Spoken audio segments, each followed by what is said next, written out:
She walked down the aisle in a $12,000 dress, smiling for cameras that didn't know her name. The man waiting at the altar wouldn't look at her. He wouldn't touch her hand. And when the priest said, "You may kiss the bride," Roman DeLuca leaned in close enough that she could smell the bourbon on his breath, and he whispered 6 words that would haunt her for the next 3 years. Don't ever mistake this for love. By nightfall, she'd be locked in a bedroom alone. By month's end, she'd learn her husband was in love with a ghost. And by the time the bullets started flying, Alara Vance would have to decide if a man who never chose her was worth dying for. If you're still with me, hit that like button and drop the name of the city you're watching from in the comments. I want to see how far this story travels. Stay with me till the end. You won't believe what happens in Part 3. Basta. Part 1. The Wedding. The rain started 2 hours before the ceremony, and Alara Vance took it as an omen. She stood at the tall window of the bridal suite on the 14th floor of the Whitmore Hotel, watching fat drops smear the Chicago skyline into something gray and unfamiliar. Down on Michigan Avenue, black town cars idled in a long line, headlights burning through the wet afternoon. Men in dark suits stood under umbrellas with one hand inside their jackets. Her father had insisted on the security. Roman DeLuca's side had tripled it. "You're going to ruin your makeup if you keep crying." Alara didn't turn around. She hadn't even realized she was crying. She lifted her fingers to her cheek, found the wet there, and wiped it off like it was somebody else's tear. "I'm not crying, Nora." "Honey, I'm looking right at you." Nora Vance stood in the doorway with a champagne flute in one hand and a cigarette she wasn't supposed to be smoking in the other. Her mother had always been beautiful in a hard way, cheekbones like a blade, mouth painted the exact red of a stop sign. She was 53 and looked 40, and she hadn't hugged her daughter since Alara was 9 years old. "Your father wants you downstairs in 20 minutes, Nora said. "Arthur's already there, glad-handing everyone. You know how he gets." "I know how he gets. The DeLuca boy's here too." The DeLuca boy. Like he was some kid at a church picnic. Like he wasn't a 34-year-old man who ran half the shipping on the Great Lakes and the other half of things people didn't talk about in polite company. "Is he drunk?" Alara asked. A pause. "Working on it." Alara closed her eyes. She'd met Roman DeLuca exactly 4 times before today. The first was at a dinner in her father's Lake Forest house 8 months ago, when she'd come home from Paris and found a stranger sitting at the head of the table eating her father's steak. Roman had stood when she walked in, the only person who did, and said Miss Vance like he was tasting the words, and she'd hated him on sight. Not because he was cruel, because he was still. The kind of still you only got from men who'd done things they couldn't take back. The second time was at a lawyer's office where they'd signed a prenuptial agreement thicker than a Bible. The third was at a charity gala where he'd put his hand on the small of her back for the photographers and said nothing to her for the entire evening. The fourth was last week, when he'd come to her apartment unannounced, stood in her living room without taking off his coat, and said, "My father's dying. He wants to see this done before he goes. Is there anything you need from me?" She'd said, "I need you to pretend you want this." He'd said, "I don't pretend, Miss Vance." And now here she was, in a dress that cost more than most people's cars, about to marry him. "Mom," Alara said, still looking at the rain, "why did Dad do this?" Nora took a long drag off her cigarette. "Because your father is a coward with a balance sheet where his heart should be." "That's not an answer." "It's the only one I've got, baby." Alara finally turned. Her mother's eyes were wet too, but Nora Vance would rather bite off her own tongue than admit it. They stood there a minute, mother and daughter, the rain drumming soft against the glass. Then Nora set down her champagne, crossed the room, and did something she hadn't done in 22 years. She hugged her daughter. It was brief. It was clumsy. Nora smelled like Chanel and tobacco, and something underneath it that might have been fear. She pulled back and held Alara's face between both hands and said, very quietly, "Listen to me. That man down there is not your father's friend. He is not your friend. Do you understand me?" "Mom, do you understand me, Alara?" "Yes." "Keep your eyes open, keep your mouth shut, and for the love of everything, do not fall in love with him." A knock on the door made them both jump. It was Celine, the wedding planner, a small, nervous woman with a headset and a clipboard, and the haunted expression of someone who had just seen what a DeLuca wedding actually looked like from the inside. "Miss Vance, we're We're ready for you. Alara took one more look at herself in the mirror. The dress was ivory silk, hand-beaded, built by a designer in Milan who had flown in personally for 3 fittings. Her dark hair was pinned back in a low chignon. Her mother's pearls sat cool at her throat. She looked, she thought, exactly like what she was. A 26-year-old woman being sold to a man who didn't want her, at a price nobody had told her. "Okay," she said.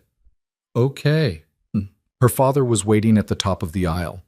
Arthur Vance was 61 years old, tall and silver-haired, still handsome in the way rich men stayed handsome, by paying for it. He was wearing a charcoal suit and a tie Alara had bought him for his birthday, and when she stepped off the elevator and came down the long corridor toward the ballroom doors, his face did something complicated that she didn't have time to read. "You look beautiful, sweetheart." "Thank you, Dad. Your mother come up?" "She came up." "She say anything?" Alara tucked her hand into the crook of his arm. She felt him stiffen, just slightly, and she thought, so he knows I know something. He just doesn't know what. "She said the flowers were lovely," Alara lied. Arthur exhaled. Arthur Vance relaxed, and in that one small moment, Alara felt a little piece of her childhood die. The last small piece she didn't know had still been alive. The doors opened. 400 people stood up. The ballroom of the Whitmore was a cathedral of white roses and candlelight, and every single head turned toward her. She recognized maybe a dozen of them. The rest were strangers in $10,000 suits, senators, developers, a judge her father had bought twice, and then, in a great dark block on the left side of the aisle, the DeLuca family. They did not look like the guests on the right side. The men were heavier, harder, quieter. The women wore black even though black wasn't the color. Nobody was smiling. At the very front, in a wheelchair, sat a shriveled old man with an oxygen tank and eyes like 2 burnt matches. Salvatore DeLuca, the dying patriarch, the reason any of this was happening at all. His gaze tracked her the whole way down the aisle, and it was not friendly. It was not unfriendly. It was the look of a man watching livestock being driven to market. And at the altar, under an arch of white lilies, Roman DeLuca was waiting. He was tall. She'd forgotten how tall. 6'3", maybe 6'4", with shoulders like a longshoreman and a face that belonged on a mug shot or a magazine cover depending on the light. Black hair, cut short. A scar through his left eyebrow. Gray eyes that, as she walked toward him on her father's arm, did not leave her face. He didn't smile. He didn't frown. He just watched her come. "Keep your eyes open. Keep your mouth shut." Her mother's voice, a drumbeat in her skull. Do not fall in love with him. No danger of that, Mom, she thought. No danger at all. Her father handed her over. There was a moment, a tiny moment, when Arthur Vance hesitated, when his hand didn't want to let her hand go, and Alara felt a white-hot flare of rage so bright it almost blinded her. "Now? Now you hesitate? Now after you sold me to him like a broodmare?" She squeezed his fingers hard enough to make him flinch. Then she let go. Roman's hand closed around hers. His palm was dry. His grip was steady. He leaned down. He had to. She was 5'7" in heels, and he was still taller. And for one second she thought, oh God, he's going to say something kind, and I'm going to break. "Don't ever mistake this for love." That was what he said. 6 words. Low, right at the edge of her ear. His breath smelled like bourbon. His voice was flat and tired and almost apologetic. Then he straightened up, faced the priest, and the ceremony began. Later, Alara would not remember a single word the priest said. She would remember the feeling of Roman's ring sliding onto her finger, too big, catching on her knuckle. She would remember saying "I do" and hearing her own voice like it was coming from another room. She would remember the kiss, dry, brief, a brush of his mouth against the corner of hers that felt less like a kiss and more like a signature on a contract. And she would remember turning to face 400 strangers as Mrs. Roman DeLuca and seeing her mother in the 3rd row, already walking out. The reception was a circus. There were ice sculptures. There was a 12-piece band. There was a cake taller than the bride and a champagne fountain that her father had ordered from a place in New York because it was, he said, the only one in America that doesn't look tacky. It looked tacky. There were photographers from 3 magazines and a videographer who'd signed a non-disclosure agreement so heavy it had a notary's stamp on it. Roman sat beside her at the head table and did not speak to her for the first 45 minutes. He spoke to everyone else. He leaned across her to clasp hands with a red-faced man in a tuxedo who turned out to be a United States congressman. He stood and hugged a massive gray-haired man with a broken nose who called him Roma and kissed him on both cheeks. He accepted congratulations in Italian, in English, and once, bafflingly, in what Alara thought was Greek. He drank bourbon. He ate almost nothing, and every time someone asked him a question about your beautiful bride, he said the same thing in the same flat voice. Yes, she is. And then he changed the subject. By the time the salads came out, Alara had stopped trying. She drank her champagne. She drank his champagne when he pushed the glass toward her without looking. She smiled at strangers who kissed her cheek and called her Cara and told her she was the luckiest girl in the world. She thanked a very drunk state senator for his toast, which had included a joke about her childbearing hips that she was still, 10 minutes later, trying to decide if she had imagined. And then, halfway through the entree, she felt someone staring at her. It was a woman. Third table from the front, on the groom's side. Late 20s, maybe 30, dark hair, darker eyes, a deep green dress that had clearly been chosen to be noticed. She wasn't beautiful in any conventional way. Her nose was too long, her mouth was too wide, but there was something about her, some heat or hunger, that pulled the eye. She was not eating. She was not talking to the man beside her. She was looking at Roman, and when Alara caught her at it, she didn't look away. She looked at Alara instead, long and slow, up and down, taking inventory. Hair, face, dress, pearls. And then, and this was the part Alara would think about later, at 3 in the morning when she couldn't sleep. The woman in green smiled. A small, private smile. The kind you give a joke only you understand. Then she turned her head and said something to the man next to her, and laughed. Alara set down her fork. Roman. He didn't hear her. He was listening to the broken-nosed man. Tommy. His name was Tommy. Explained something about a shipment. Roman. He turned. Those gray eyes. That stillness. Yes? Who is the woman in the green dress? For the first time all day, something flickered in his face. It was small, and it was fast. And if she hadn't been looking for it, she would have missed it. It wasn't guilt. It wasn't even surprise. It was more like someone had just pressed a bruise he'd been pretending wasn't there. Nobody, he said. Roman. I said nobody, Alara. It was the first time he had ever said her first name. She held his gaze. He held hers.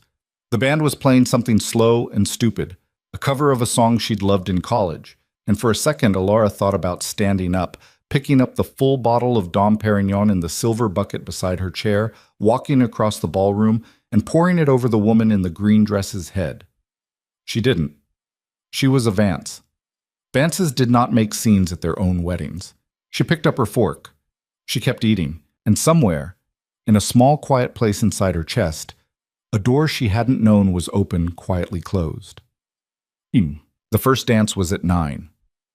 The band leader, a smooth man in a white dinner jacket who had done Arthur Vance's 60th birthday and Arthur Vance's daughter's sweet 16 and now Arthur Vance's daughter's wedding, and probably, if things kept going the way they were going, Arthur Vance's daughter's funeral, announced it with a flourish. Roman stood. He held out his hand. Alara took it. They walked out onto the floor together, to polite applause, and the band started into the song. She had chosen it herself, a slow jazz standard her grandmother had loved. Her grandmother, who was the last person in this family who had married for love and meant it.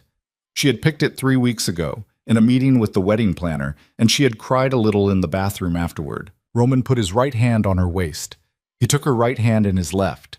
He held her at a perfectly correct distance, close enough for propriety, far enough that the photographers would have to work for a good shot. You dance well, she said. My mother made me learn. I didn't know you had a mother. He almost smiled. It was not a full smile. She would learn, over time, that he did not do full smiles. But the corner of his mouth lifted a 1/4 inch, and then it was gone. Everybody has a mother, Mrs. DeLuca. Alara. What? My name is Alara. You haven't used it. I used it at the table. Once? He considered her. The band swelled. They turned together in a slow, practiced circle, and she felt the heat of his hand through the silk of her dress, and she hated that she felt it. "Elara," he said, "thank you." "Is there something you want to ask me?" "Yes." "Ask then." She took a breath. 400 people were watching. Her father was watching. The woman in the green dress, she had checked, she couldn't help herself, was watching. "What are the rules?" Elara said. He didn't answer at first. He just kept dancing, slow and even, his gray eyes on hers. "What rules?" "For us. For this. This, whatever this is. Am I supposed to sit at your table every night? Am I supposed to share your bed? Am I supposed to go to things with you? Parties, dinners, whatever your people call it when they all get together? Am I supposed to have your children? Am I supposed to pretend, Roman?" "Because I can pretend. I'm a Vance. I was raised on pretending. I just need to know what the script is so I don't embarrass either of us." The song was ending. She could hear it winding down, the saxophone sliding into its last long note. Roman looked at her for a long time, and then he said something that would live in Elara Vance's head for a long, long time after. "There is no script, Elara. You live in my house. You wear my name. Past that, do whatever makes you able to sleep at night. I won't stop you. I won't come near you. I won't ask you for anything. That's the best I can give you." The music stopped. The room applauded. Roman DeLuca let go of his wife, stepped back, gave a small formal bow to the crowd, and walked off the floor to go talk to Tommy with the broken nose. Elara stood alone in the middle of the dance floor for 3 seconds that felt like 3 hours. Then she smiled, waved at a photographer, and walked to the bar. She got drunk, not sloppy drunk, not Vance drunk, just a quiet, steady, 2 fingers of bourbon every 20 minutes drunk, the kind that smoothed the edges off the world without slurring your speech. She stood by a pillar with a glass in her hand and watched her wedding happen around her like she was watching someone else's. Her cousin Helene came over and cried about how happy she was for her. An elderly aunt of Roman's she had never met kissed both her cheeks and said, in heavily accented English, "He is a good boy. You will see. He just needs the right woman." A waiter dropped a tray of glasses near the cake, and everyone pretended not to notice. At 10:30, her father found her. Arthur Vance was not drunk. Arthur Vance never got drunk at his own events. He put a hand on her shoulder and squeezed, and she smelled his cologne, the same cologne he had worn to every school play and graduation and Sweet 16, and she wanted to scream. "You're doing great, sweetheart." "Thanks, Dad." "Your mother left." "I know." "She'll come around." "Will she?" A pause. He squeezed her shoulder again. "Elara." His voice dropped. "There are things you don't know about why this had to happen. Someday I'll tell you. But I need you to trust me that this was the only way." She turned her head and looked at him, really looked, at the silver hair and the soft jaw and the kind blue eyes and the mouth that had read her bedtime stories and told her she could be anything she wanted. "Anything at all, sweetheart. Anything in the world." "Dad," she said, "if you tell me one more lie tonight, I'm going to scream. I'm going to scream so loud they'll hear me in the lobby, okay? So please, just don't." Arthur Vance took his hand off her shoulder. He looked for a moment like he was about to argue. Then his shoulders sagged a fraction of an inch, and he gave her the smallest nod, and he walked away. It was, she realized, the first honest thing that had happened between them all day. Nights. At 11, the woman in the green dress came to the bar. She ordered something clear and expensive. She didn't look at Elara. She stood maybe 4 feet away, waited for her drink, took a long sip, and then, still without looking at her, said, "You have nice bones." Elara set down her glass. "Excuse me?" "Your face. Nice bones." He always had a type. Elara turned. The woman was, up close, older than she'd thought, maybe 32. There were fine lines at the corners of her eyes. Her lipstick was slightly smudged, from drinking, or from crying, or both. "I'm sorry," Elara said, very evenly. "I don't think we've met." "No, we haven't." The woman took another sip. Finally, she looked at Elara directly. Her eyes were not unkind. That was the strangest part. Her eyes were sad. My name is Isabella. Welcome to the family, Mrs. DeLuca. Thank you. He'll never love you, you know. Alara's hand tightened on the stem of her glass. I'm sorry? It's not personal. It's just, he already did it once. The whole thing. The loving. He did it so hard the first time it nearly killed him. And when she died, he climbed inside a bottle for 2 years and came out a different man. There's nothing left in him for you. I'm telling you this because I'm drunk, and because I liked her, and because you look like her, and because someone should tell you before you waste your life trying. Alara could not breathe. Who died? She said. Isabella smiled. It was that same small private smile from the dining room. The smile of a joke only one person understood. Ask your husband, she said. On second thought, don't. He won't tell you. Good luck, Mrs. DeLuca. You're going to need it. She lifted her drink and a small mock toast, turned, and walked away. Alara stood at the bar and watched her go, and thought, I'm going to be sick. She wasn't. She stood there and breathed through her nose, slow and deep, and the bartender, a kid, maybe 23, with a bow tie that was very slightly crooked, pretended to polish a glass and did not meet her eyes. Are you okay, ma'am? He finally said. I'm fine. Do you want another drink? Yes, Alara said. I want the whole bottle. He poured her another 2 fingers. He had a kind face. She thought about asking him his name and decided not to. She thought about telling him to run, to not end up like her father's friends, to go home and marry a girl who loved him and never look back. She thought about a lot of things, and she said none of them. She drank her drink. She went back to her wedding. At midnight, Roman found her. She had ended up in a small anteroom off the ballroom, the one where the waiters came and went, where the stacked linen smelled faintly of bleach, and the light was too yellow. She was sitting on an upturned crate, her dress hiked up to her knees, her shoes off, massaging her left foot with both hands. He stopped in the doorway. For a long moment he just looked at her. Everyone's asking where you are. I needed a minute. You've been in here 45, son. Must be a long minute. He stepped into the room. He closed the door behind him. Outside, she could still hear the muffled thump of the band. They had gone to dance music around 11, a mistake her mother would have prevented if her mother had stayed, and the bass came through the wall like a heartbeat. Your father is worried. My father can go to hell. Roman raised his eyebrows. It was the most expression she had seen on his face all day. Fair enough. He came closer. He did not sit. There was no chair, and he wasn't going to sit on a crate in a $3,000 suit. But he leaned against the wall opposite her, loosened his tie a 1/4 inch, and looked down at her with those unreadable gray eyes. Who told you? He said. What? Something happened. Something between the first dance and now. You were angry before. You're something else now. Who told you? She laughed. It came out harder than she meant it to. A woman in a green dress, Roman. A woman in a green dress came to the bar and told me you loved a dead girl, and I looked like her, and I should quit while I was ahead. Do you want to tell me her name, or do you want me to guess? He closed his eyes. It was the first time all day she had seen him do anything that looked like pain. His jaw worked. One of his hands, the one resting against the wall, curled slowly into a fist and then uncurled again. Her name is Isabella Marchetti, he said. She shouldn't be here. I didn't invite her. My father did. Your father's a real piece of work. Yes, he is. Is it true? Roman opened his eyes.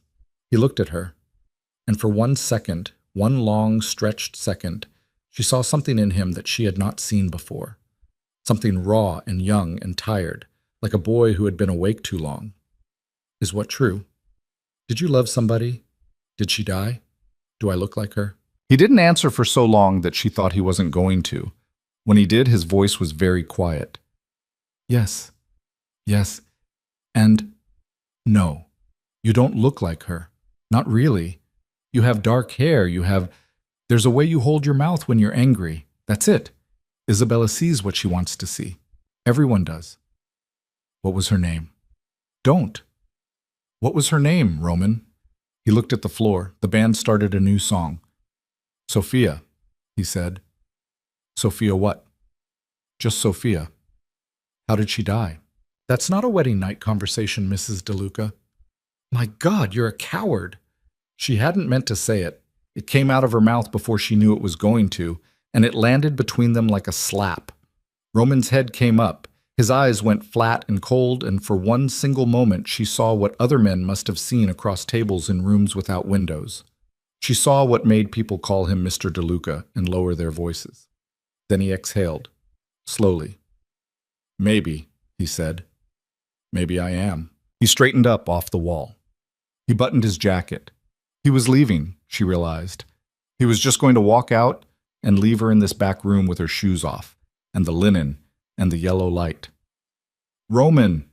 He stopped. "I'm not her, whoever she was. I'm not her, and I'm not going to try to be her, and I'm not going to compete with a ghost. Do you understand me? I didn't ask for this any more than you did. My father sold me. Your father bought me. We're both stuck in this. But I'm a person. I'm a whole person, and I will not spend the rest of my life being a stand-in for a dead girl." He stood very still with his hand on the door. "I know you're a person," he said, without turning around. "Then act like it. Good night, Ilara." And he opened the door and he walked out. She sat on the crate for a long time after he left. The band played 3 more songs. Somewhere out on the floor, her father was probably making excuses for her. Somewhere, Isabella Marchetti was probably ordering another drink. Somewhere, her mother was probably in a car on the Kennedy Expressway, smoking out the window, already halfway to wherever Nora Vance went when Nora Vance couldn't take it anymore. Ilara Vance. Ilara DeLuca. Now, she supposed, though the name felt like a shoe that didn't fit, put her shoes back on. She fixed her hair in the small cloudy mirror over the linen rack. She reapplied her lipstick. And she walked back out into her own wedding with her head up, because she was her mother's daughter even if her mother hadn't stayed, and Vance did not let them see her bleed. The penthouse was on the 40th floor. Roman had bought it 3 years ago, according to the real estate article her assistant had printed for her before the wedding. 11,000 square feet, 6 bedrooms, a private elevator that opened directly into the foyer, floor-to-ceiling windows on 3 sides, looking out at the lake on the east and the city on the west, and on a clear night, the lights of the Indiana shore glimmering across the black water. It was 3 in the morning when she walked into it for the first time. She had come up alone. Roman had stayed behind at the hotel with his father and Tommy and half a dozen men she didn't know the names of, and he had said in a flat voice that he would be along when he could. She had taken the elevator up with her small overnight bag. The rest of her things would be moved in the morning, and she had stood in the foyer in her $5,000 coat and stared at the strange, cold beauty of her new life. It was a beautiful apartment. Somebody had decorated it with money and taste. Dark wood floors, cream-colored walls, a long hallway with a series of framed black and white photographs of empty streets. There were fresh flowers on the console table, white roses. Somebody had known she was coming. There was a housekeeper, a middle-aged woman named Marta, who greeted her in accented English, showed her to the master suite at the end of the east hallway, and left her at the door. "Mr. DeLuca said to tell you he will be late, ma'am. If you need anything, the phone by the bed has an intercom. My room is press 2. "Thank you, Marta." "Good night, Mrs. DeLuca." The door clicked shut. The master suite was enormous. A bed the size of a small country, dressed in white linens. A bathroom with a tub she could have lapped in. A walk-in closet where somebody, Marta probably, or some personal shopper Ilara had never met, had already hung a selection of her things, apparently spirited from her apartment while she was getting married. She stood in the middle of all this, and she did not cry. She took off her coat. She took off the dress. It took her a long time.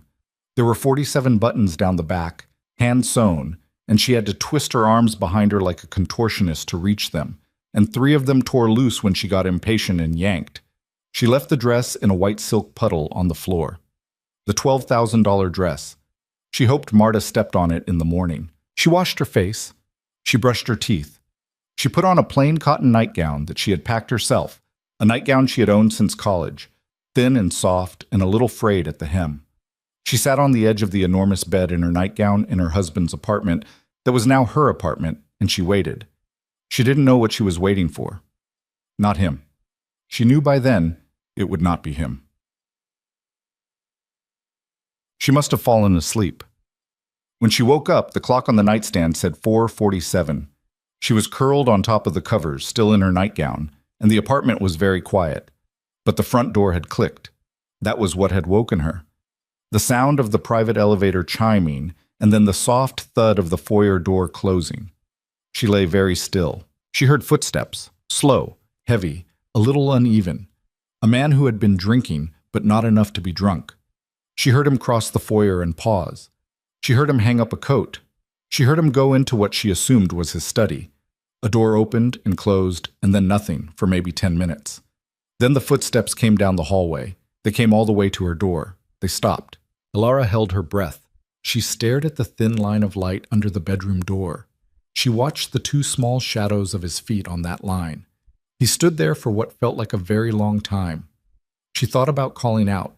She thought about saying, "Come in," or "Go away," or "Who were you?" before this. She thought about a lot of things. She did not move. She did not speak. She watched the shadows under her door, and she listened to the quiet. And somewhere in her chest, she felt a small wild animal thing that she was going to have to kill before it got any bigger. The shadows moved. The footsteps retreated. A door opened and closed farther down the hall. And then the apartment was silent again. The silence of a very large space with two people in it who were not going to find each other tonight. Alara Vance rolled over and stared at the ceiling and did not sleep. The rain had stopped at some point. Through the east-facing window, she could see the first gray smear of dawn over Lake Michigan. Somewhere down on the street, 40 floors below, a garbage truck was grinding through its route. She was 26 years old. She was married. She was alone. She lay in the dark in her husband's apartment, and she made herself a list. She had always been a list maker, even as a girl. Her mother had teased her about it. 1. I will not cry about this again. 2. I will not pretend. Not for him, not for my father, not for anyone. 3. I will find out who Sophia was. 4. I will figure out what my father is not telling me. 5. I will learn this house, these people, this world. I will learn it until I know it better than they do. 6. She stopped at 6. She couldn't think of a 6. Not yet. Outside, the sky was slowly turning pink. The long gray lake caught it and threw it back, and for one brief moment, the whole bedroom went the color of the inside of a shell, rose and pearl and a soft, dim gold. And Alara Vance DeLuca closed her eyes against it and felt, for the first time in a long time, not sad, exactly. Something else. Something harder. Down the hall, her husband, in a bedroom she had not seen, did not sleep either. She didn't know that yet. She would find out eventually, from Marta, who saw everything and said nothing unless asked, that Roman DeLuca had sat in the dark in his office until almost 6 a.m., drinking bourbon he didn't taste, looking at a photograph she was not allowed to see. She would find out that he had walked down the hall and stood outside her door and lifted his hand to knock and not knocked. She would find out, in time, a great many things, but that was later. That morning, she watched the sun come up over the lake through the window of a room that did not belong to her, in a life that did not belong to her. And somewhere very deep inside her, under the fear and the fury and the exhaustion, something small and stubborn and alive decided, very quietly, that it was not going to die here. Not in this gilded cage. Not like this. The sun was fully up by the time Marta knocked on her door. Alara had not slept. She was sitting cross-legged on top of the rumpled bedspread in her cotton nightgown, the lake gone silver blue outside the window, when the soft double tap came. "Mrs. DeLuca? I have coffee." "Come in, Marta." The housekeeper came in with a silver tray. Coffee in a small white pot, cream in a smaller one, sugar, a single croissant on a plate, a cloth napkin folded into a triangle. She set it on the low table by the window without looking at the dress on the floor, without looking at the bed that had obviously not been slept in properly, without looking at anything at all except the tray and her own hands. "Is there anything else, ma'am?" "Is he here?" Marta paused. She was maybe 50, with iron gray hair pulled back into a low knot, and a face that had clearly learned, a long time ago, the art of giving nothing away. But there was a small kindness in her eyes that Alara had not expected. "Mr. DeLuca left at 6:30, ma'am. He said to tell you he would not be home for dinner." "Did he say where he was going?" "No, ma'am." "Does he ever?" The smallest flicker. Almost a smile, except not. "No, ma'am, he does not." Alara nodded. She drew her knees up under her chin and watched Marta pour the coffee. Black, 2 sugars, exactly the way she took it, which meant somebody had told Marta, which meant somebody had been paying attention. Marta? Yes, Mrs. DeLuca. Who told you how I drink my coffee? Marta set the cup down on the small table by the window and pushed it, delicately, an inch closer to the chair. Mr. DeLuca, ma'am, last week. Alara did not answer. She got up, walked over to the chair, sat down. She picked up the cup. It was good coffee.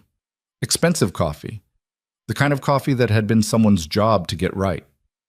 Thank you, Marta. You're welcome, ma'am. Marta left. The door clicked shut behind her. Alara sat in the chair with the cup in her hands, and she thought about a man who could not say her name at the altar, but had remembered, a week in advance, how she took her coffee. She thought about it for a long time. Then she got dressed. She did not put on anything from the closet the personal shopper had filled for her. She put on her own jeans, a gray sweater she had owned since her senior year of college, and a pair of flat brown boots. She pinned her hair back. She did not put on makeup. She looked, when she passed the mirror in the hallway, like a girl who had just moved into a new apartment, which was, she thought, exactly what she was. She spent the day learning her cage. That was how she thought of it, all through that first long day and the weeks that followed, learning the cage. She walked every room of the penthouse. She opened every door. She counted the windows, 31, the bathrooms, 5, the closets, 11. She found a room on the north side that was set up as a library, floor to ceiling in dark wood shelves, with a leather armchair and a reading lamp, and perhaps 2,000 books that had clearly never been touched. She ran her finger along a shelf and it came away clean. Somebody had dusted. Nobody had read. She found a music room with a grand piano covered in a black cloth. She found a nursery. That one stopped her. It was in the east wing, 2 doors down from what she had learned was Roman's bedroom. It was painted a soft pale green. There was a crib against one wall, still wrapped in its original plastic, and a rocking chair by the window, and a tall white dresser with little brass pulls shaped like elephants. There were no toys. There were no photographs. There was a single framed print on the wall, a watercolor of a bird on a branch, and a thin layer of dust on everything. Alara stood in the doorway and did not go in. She closed the door very softly, as if whatever was in there might wake up, and she went back to the kitchen and she asked Marta, as evenly as she could, whose nursery that was. Marta stopped stirring a pot on the stove. Mrs. DeLuca, she said, and her voice was very careful, I think that is a question you should ask your husband. I'm asking you. Ma'am, please. Marta, I live here now. If there are things in this house I am not supposed to know, I need to know that they exist, at least, so I can avoid stepping in them. Help me out. Marta set down her spoon. She wiped her hands on a dish towel. She looked for the first time fully at Alara, and Alara saw that there had been a decision reached behind the housekeeper's eyes. Not a large one, but a decision nonetheless. It was going to be a room for a baby, Marta said. 3 years ago. The baby did not come. Whose baby? Mr. DeLuca's. And the young lady he was with. Sophia. Marta's eyes widened a fraction. You know her name. I know her name. I don't know anything else. Marta was silent a moment. She picked up her spoon again, and she stirred the pot, and she did not look at Alara when she spoke. Miss Sophia was a good girl. I liked her. She laughed a great deal. You could hear her in every room of this apartment when she came over. She was not one of our kind, Mrs. DeLuca. She was a school teacher, from a normal family. She taught 3rd grade at a school in the neighborhood Mr. DeLuca grew up in. He used to go to the school board meetings just to look at her before he found the courage to introduce himself. He told me that once. He was embarrassed about it. He said it as a joke. Alara leaned against the doorframe of the kitchen. She felt like she needed the doorframe. How did she die, Marta? I think that part Mr. DeLuca has to tell you himself. Marta. Mrs. DeLuca, please. I have worked for this family a long time. I would like to keep working for this family. There are things that, if I say them, I cannot unsay. Alara nodded slowly. She understood. She wished she didn't. Okay, she said. Okay. Thank you, Marta. I'm making chicken for dinner, ma'am, in case he comes back. He won't come back. I know, but I'm making it anyway.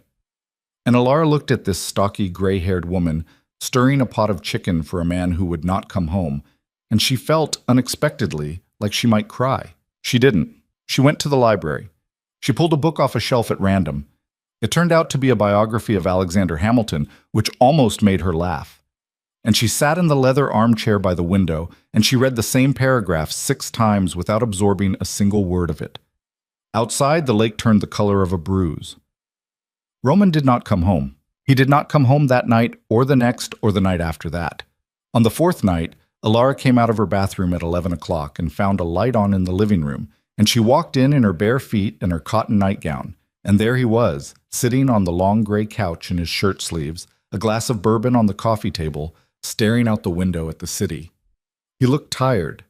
He looked in the low lamplight 10 years older than he had at the altar. He didn't turn when she came in, but she knew he knew she was there. "I didn't mean to wake you," he said. "You didn't wake me." "Couldn't sleep?" "Haven't been sleeping." He nodded slowly at the window. "Me either." She stood in the doorway.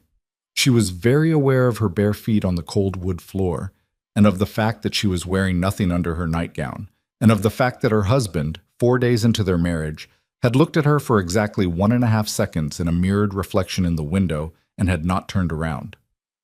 Roman. I went into the nursery. Now he turned, slowly. His face did the thing it had done at the wedding when she'd asked about Isabella, that small tightening around the eyes, like he was bracing for a blow he had been expecting for a long time.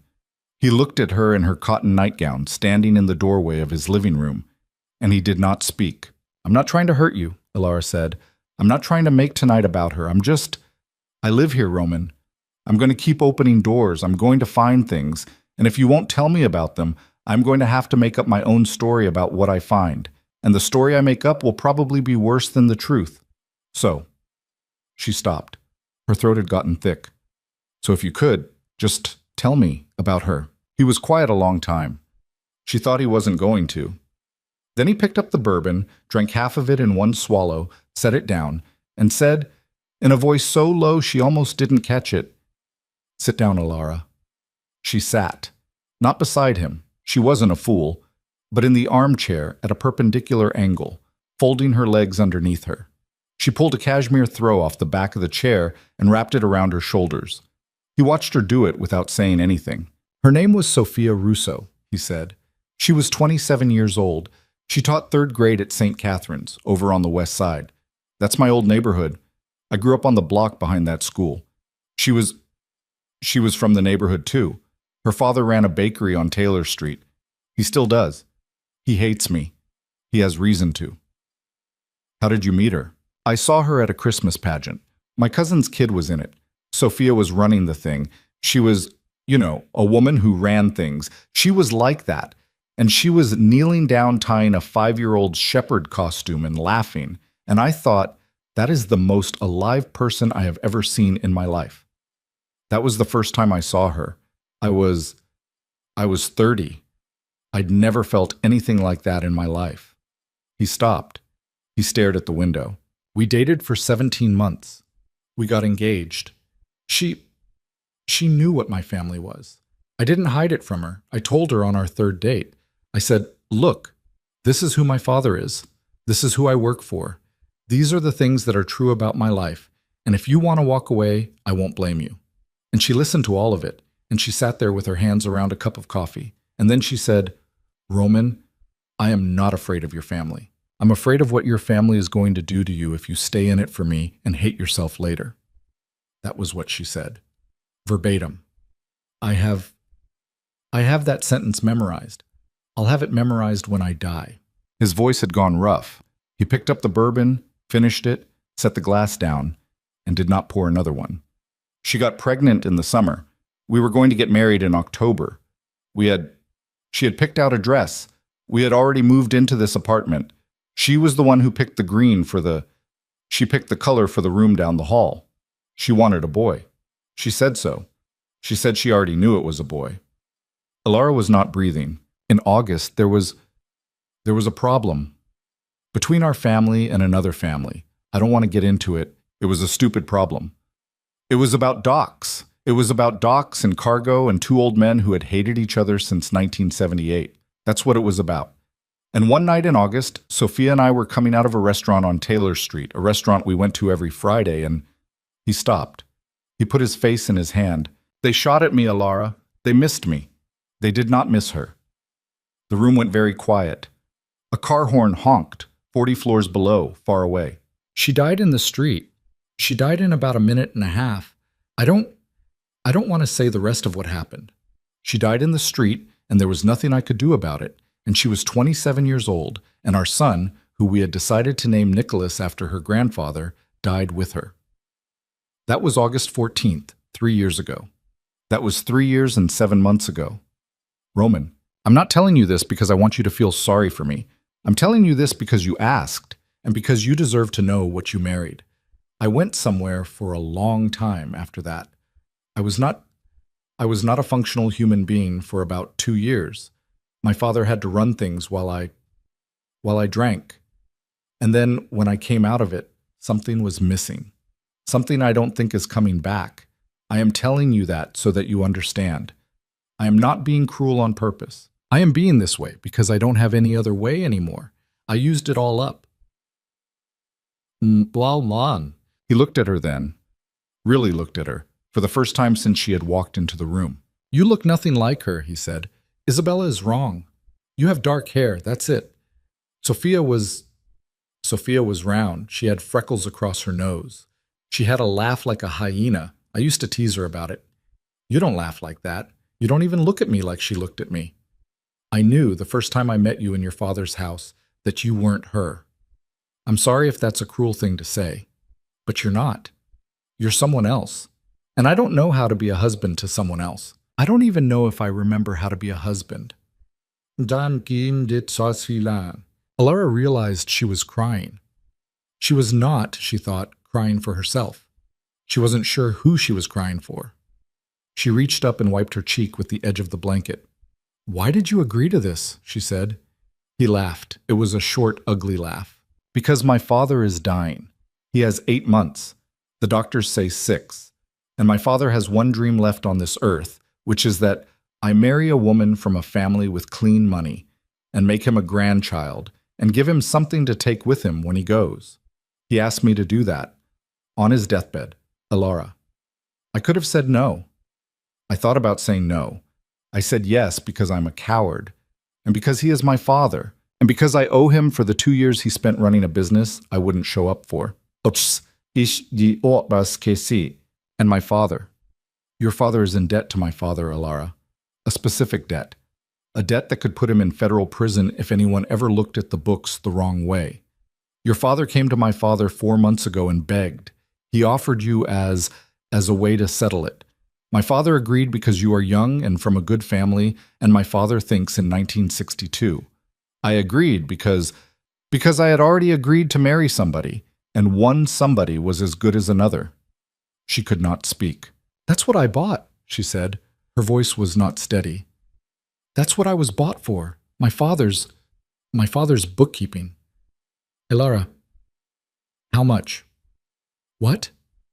How much, Roman? How much was I? Put a number on me. He closed his eyes. It wasn't like that. How much? $18 million, he said. Give or take. She laughed. It came out of her hard and fast, like a cough. She put her hand over her mouth. She was still crying, but she was laughing too, and it was not a good laugh. It was the laugh of a person who has just realized something they cannot unrealize. $18 million, she said. Alara, do you know what I went to college for? I went to college for comparative literature. Do you know what I wrote my thesis on? I wrote my thesis on the function of arranged marriage as a narrative device in 3 19th century novels. I thought it was funny. I thought it was a funny topic to pick because it was so obsolete, so over. Girls don't get sold anymore, I thought. That's not what this is, I thought. I used to read Middlemarch and feel sorry for Dorothea Brooke because it was 1829 and she didn't have options. And here I am, Roman. Here I am in 2026, and my father sold me for $18 million to cover a spread on his books, and I didn't even know. I didn't even know. Until now. I'm sorry. Don't. Don't, Roman. Don't you dare sit on your couch in your bourbon and tell me you're sorry. You're not sorry. You're tired. There's a difference. A man who's sorry does something. A man who's tired sits on a couch and looks at a window and lets the world happen to him. I am looking at a tired man. I am married to a tired man. And that is going to have to stop, Roman. It is going to have to stop. Because I did not go through this day to be married to a tired man. Do you understand me? He stared at her. There was, for the first time, something in his face that she could not name. It was not the coldness of the altar. It was not the flat stillness of the dining room. It was something like surprise. Like a man who has been sleepwalking for 3 years and has just heard a door slam. Yes, he said quietly. I understand. Good. She stood up. She kept the blanket around her shoulders. She walked to the doorway and stopped. I'm going to sleep in my own bed tonight, in my own room, in the house you bought me. And tomorrow I am going to start learning what kind of woman I am going to have to be to survive this. And I do not want you to pity me, Roman DeLuca. And I do not want you to apologize to me. And I do not want you to avoid me. If we are going to be two ghosts in this apartment together, we are at least going to be ghosts who pass each other in the hallway and say good morning. Is that clear? Yes. Good. She went to bed. She did not cry again. She lay in the dark and she stared at the ceiling and she thought about Sophia Russo, the third-grade teacher with the hyena laugh, who had told a 30-year-old gangster that she was not afraid of his family, but was afraid of what his family would do to him. She thought about Sophia a long time. She was not jealous of her. She thought she might have liked her, actually, if things had been different. She went to sleep around 4 in the morning.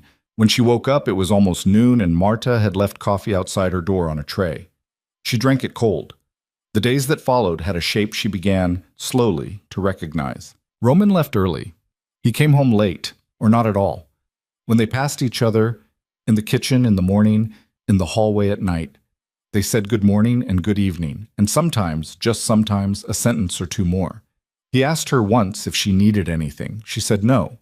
He said, if you need anything, ask Marta. She will get it, or she will call me. She said, thank you. He nodded. He left.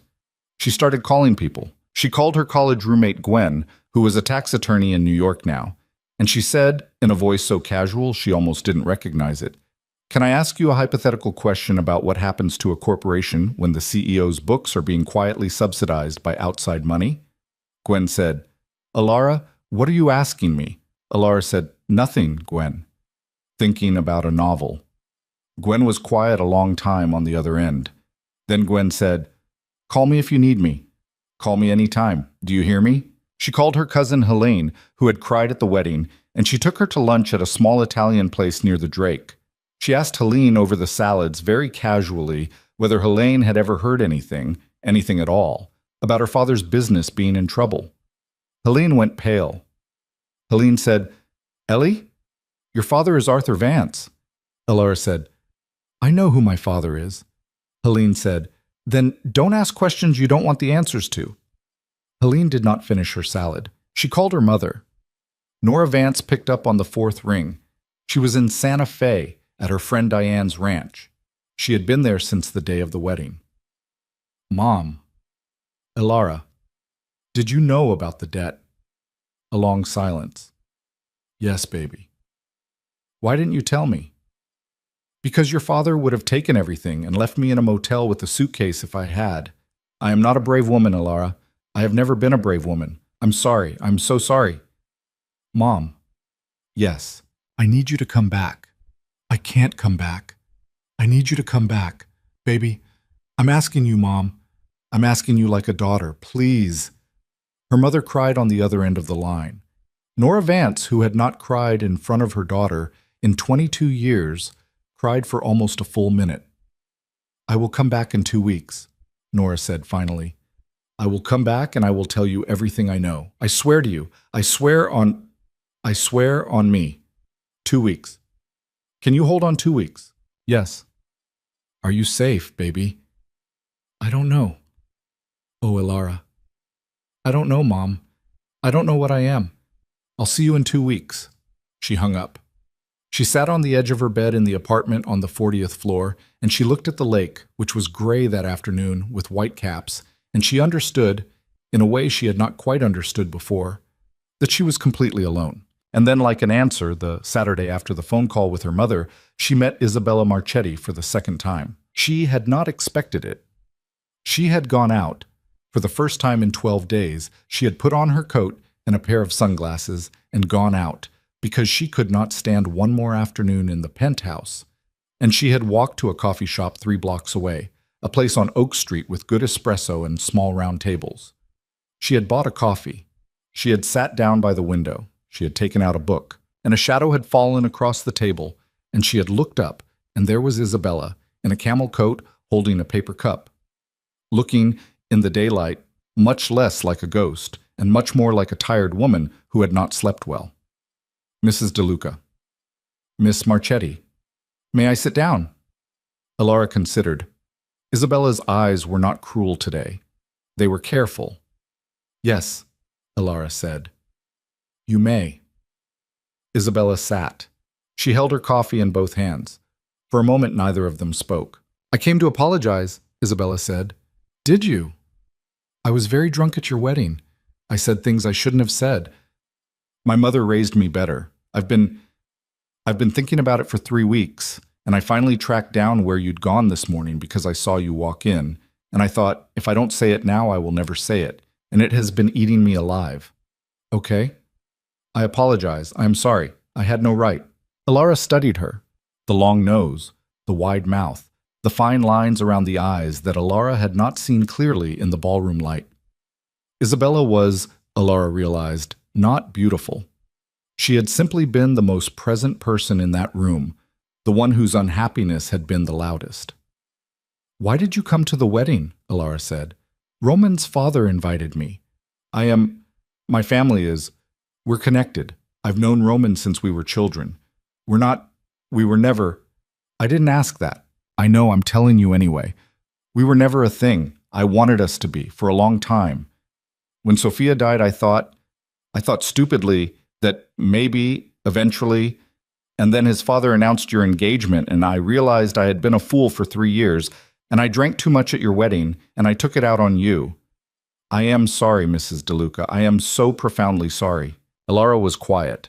She looked out the window at Oak Street, at a woman pushing a stroller, at a man walking a small white dog, at ordinary people doing ordinary things in an ordinary neighborhood, and she thought, none of you know. None of you know what goes on in the rooms above you. Alara, she said. What? Call me Alara. Mrs. DeLuca sounds like my mother-in-law. And my mother-in-law is dead, so... Alara. Isabella almost smiled. Almost. Alara, can I ask you something? Yes. Who shot Sophia? Isabella froze. Alara, Roman told me it was a dispute. He told me it was Docs and 2 old men. He didn't give me the name. Nobody will give me the name. Marta won't, my cousin won't, my mother won't. And I think if I am going to live in this marriage, I need to know who killed the woman who was supposed to be in it before me. So, who? Isabella stared at her a long time. Then she set down her coffee. She leaned forward, very slightly, and she lowered her voice. You did not hear this from me. Understood. It was the Conti family, a man named Vincent Conti. He is still alive. He is still in Chicago. Roman has been waiting for 3 years for a clean shot at him, and he has not taken it because taking it would start a war. Do you understand what I'm telling you? Yes. Do you? Yes, Isabella. I understand what you are telling me. Isabella sat back. She picked up her coffee. She looked, suddenly, much older than 32. I liked her, you know, Isabella said. Sophia. I wanted to hate her. I tried. I couldn't. She was just a good person. She brought me soup when I had the flu. Nobody had brought me soup since I was 8 years old. She brought me soup, Alara. She sounds like she was a good person. She was the best person I ever knew. And she is dead and I am still here, and Roman is sitting in a 40-story apartment pretending he doesn't have a wife. And the Conti family is still running laundromats on the south side. And the world is stupid, Alara. That is the main thing I have learned about the world. Ilara drank her coffee. It had gone cold. She drank it anyway. Isabella. What? Thank you for telling me. Don't thank me. I just made your life worse. You didn't. My life was already worse. You just confirmed the dimensions. Isabella looked at her. For the first time, something like respect moved behind her eyes. I misjudged you, Isabella said. I misjudge people all the time. It's not a crime. Ilara, listen to me. The Contis are not... They don't care about fairness. If Roman ever makes a move on Vincent, they will come for Roman, and they will come for everybody Roman loves. Everybody. Wife included. Wife especially. Do you understand? Yes. Do you? Yes, Isabella. I understand. Be careful. I will. And for what it's worth, what? Isabella hesitated. Then she said very quietly, He's not a bad man, you know, Roman. He is a tired man and a broken man and a dangerous man. But he is not a bad man. There is a difference. I thought you should know that too, since I told you the other thing. Ilara nodded slowly. Thank you, Isabella. You're welcome. They sat in the coffee shop another 20 minutes, not saying much. Two women who had been pitted against each other by men they had not chosen, sitting at a round table in a coffee shop on Oak Street, drinking cold coffee and not being enemies.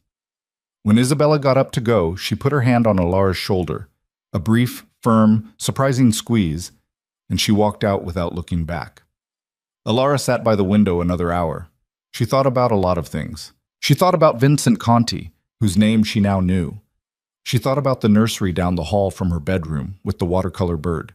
She thought about her father, who had sold her for $18 million, and her mother, who was flying back in 12 days. She thought about Roman, sitting in his office at 1 a.m, looking at a photograph she had not seen. And she thought very clearly for the first time, I am not a thing. I was sold like a thing, but I am not a thing. And these men, my father, his father, the Contis, all of them, they have been moving me around on their board for a year now, and I have been letting them because I didn't know I was on a board. I know now. I know now. She paid her bill.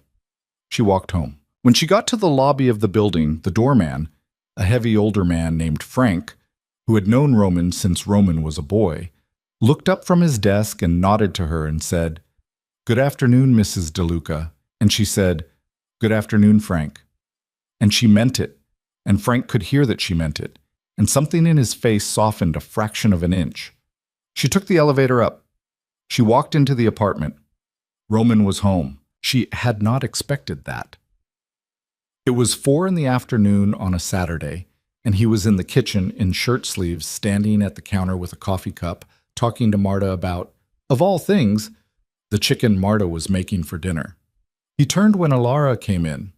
He looked tired, as always, but he looked something else too, something she had not seen on him before. He looked a little lost. You were out, he said. I was out. Marta was worried. Marta was worried, or you were worried. A pause. Both of us, I guess. Marta very tactfully went to the other side of the kitchen and busied herself with the chicken. Ilara took off her coat. She hung it on the back of a chair. She walked over to the counter, stood across from her husband, took a breath, and said, Roman, I went to a coffee shop. I met someone. I know who Vincent Conti is. His face did not change. His eyes did. They went... She did not know how else to describe it. They went awake. Something that had been sleeping in him for 3 years picked up its head. Who told you? It doesn't matter. Ilara. It doesn't matter, Roman. I know. And I don't want you to go after him. Not now. Not for her. And not for me. I want you to sit down at this counter with me, and I want you to eat Marta's chicken when it is done. And I want you to answer one question, honestly, just one.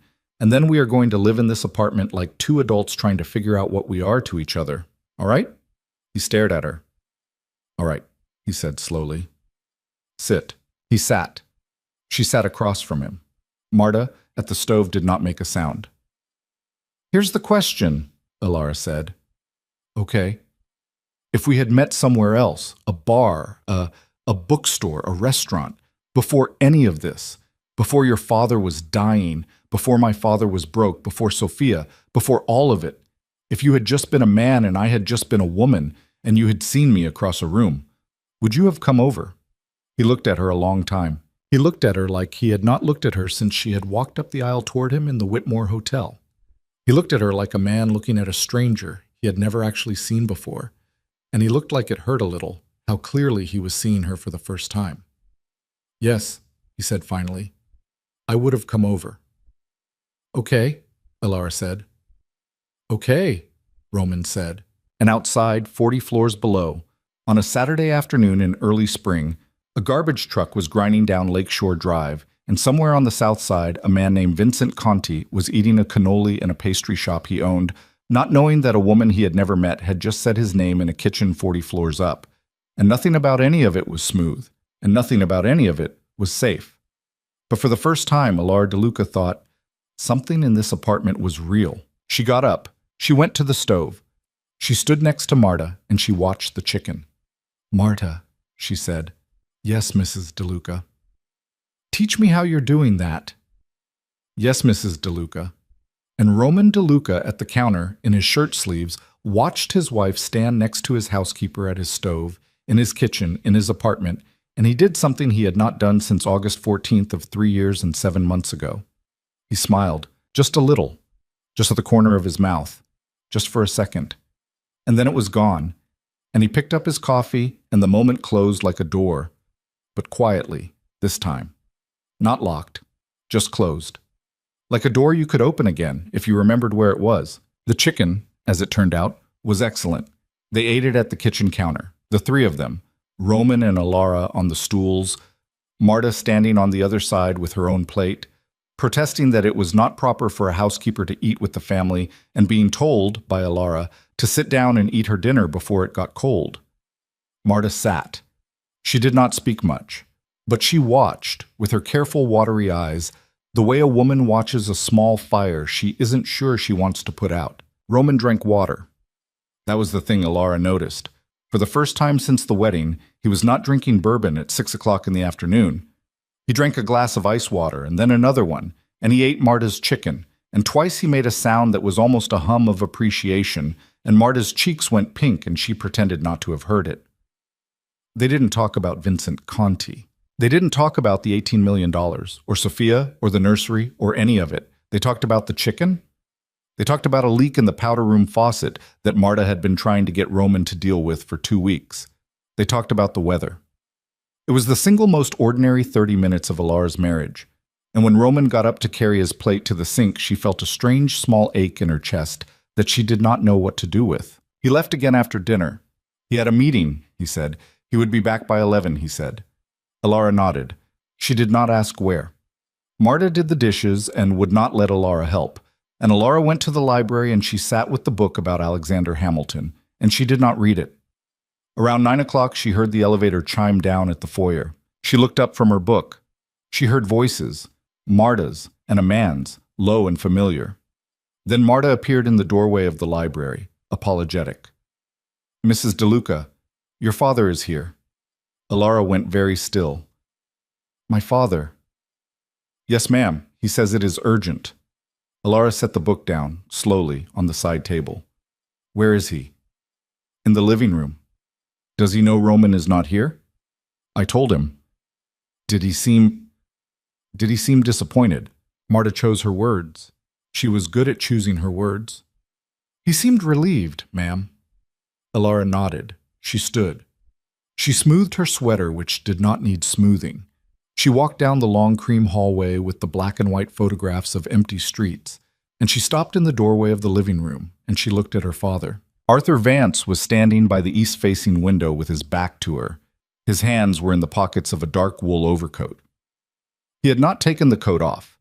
He turned when he heard her footsteps, and for a second she did not recognize him. He had lost weight. That was the first thing. His suit, under the overcoat, hung off him. His silver hair, which had been perfect at the wedding, was a little too long at the back, like he had missed an appointment.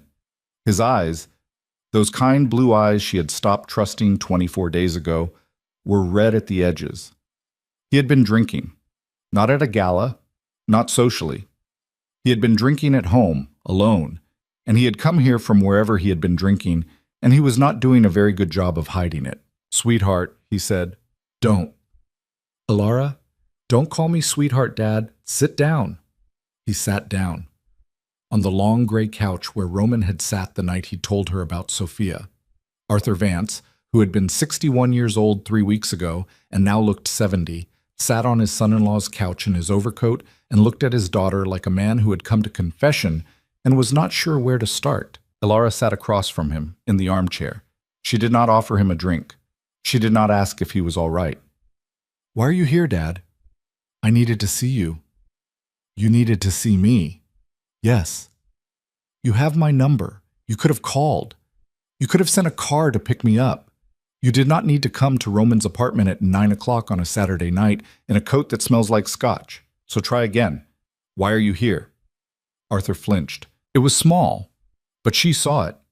Her father, who had sat across desks from senators and judges and men in federal buildings and never flinched when his daughter spoke to him like that. She did not enjoy it.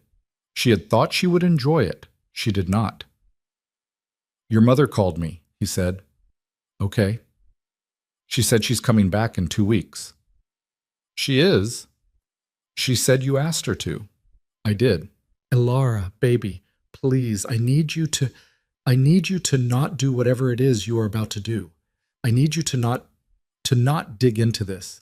Your mother is going to tell you things, and they are going to sound worse than they are, and I need you to trust me that... Stop. Alara, see? Stop, Dad. Stop talking. Just sit there a minute, okay? Sit there. He stopped. He put his hands in his lap. His hands were shaking. That was new, too. Her father's hands had never shaken in her life. She looked at him a long time. I know about the $18 million, she said. His face, already pale, went gray. Who told you? Roman. Roman told me, Dad, because I asked him. Because I went into a nursery down the hall from my bedroom, and I saw a crib in plastic, and I realized my husband was living in a tomb, and I started opening doors. And when I opened enough of them, I ended up at the question of why I was here at all, and my husband, who I have been married to for 3 weeks, told me the truth, which is more than you did. So, I know. Let's start from there. Arthur opened his mouth, closed it, opened it again. Alara, he said, it is not as simple as a debt. Enlighten me. I was under pressure. For years, there were investments I made that went wrong. And to cover them, I took money from a fund that I should not have taken money from. And when the fund started asking questions, I borrowed from Salvatore. I thought I could pay him back. I thought I had 6 months. I didn't have 6 months. I had 2. And when I couldn't pay Salvatore, he was already sick then. He already knew he was dying. Salvatore called me in and he said, Arthur, you have a beautiful daughter, and I have a son who is wasting his life, and my dying wish is to see him married. And I think we can help each other. And you said yes. Alara, you said yes to Salvatore De Luca. Over the phone or at dinner or wherever it was, you sat across from him and you looked at him and he said, give me your daughter, and you said yes. Without asking me, without asking my mother, you said yes. If I had said no, they would have what, Dad?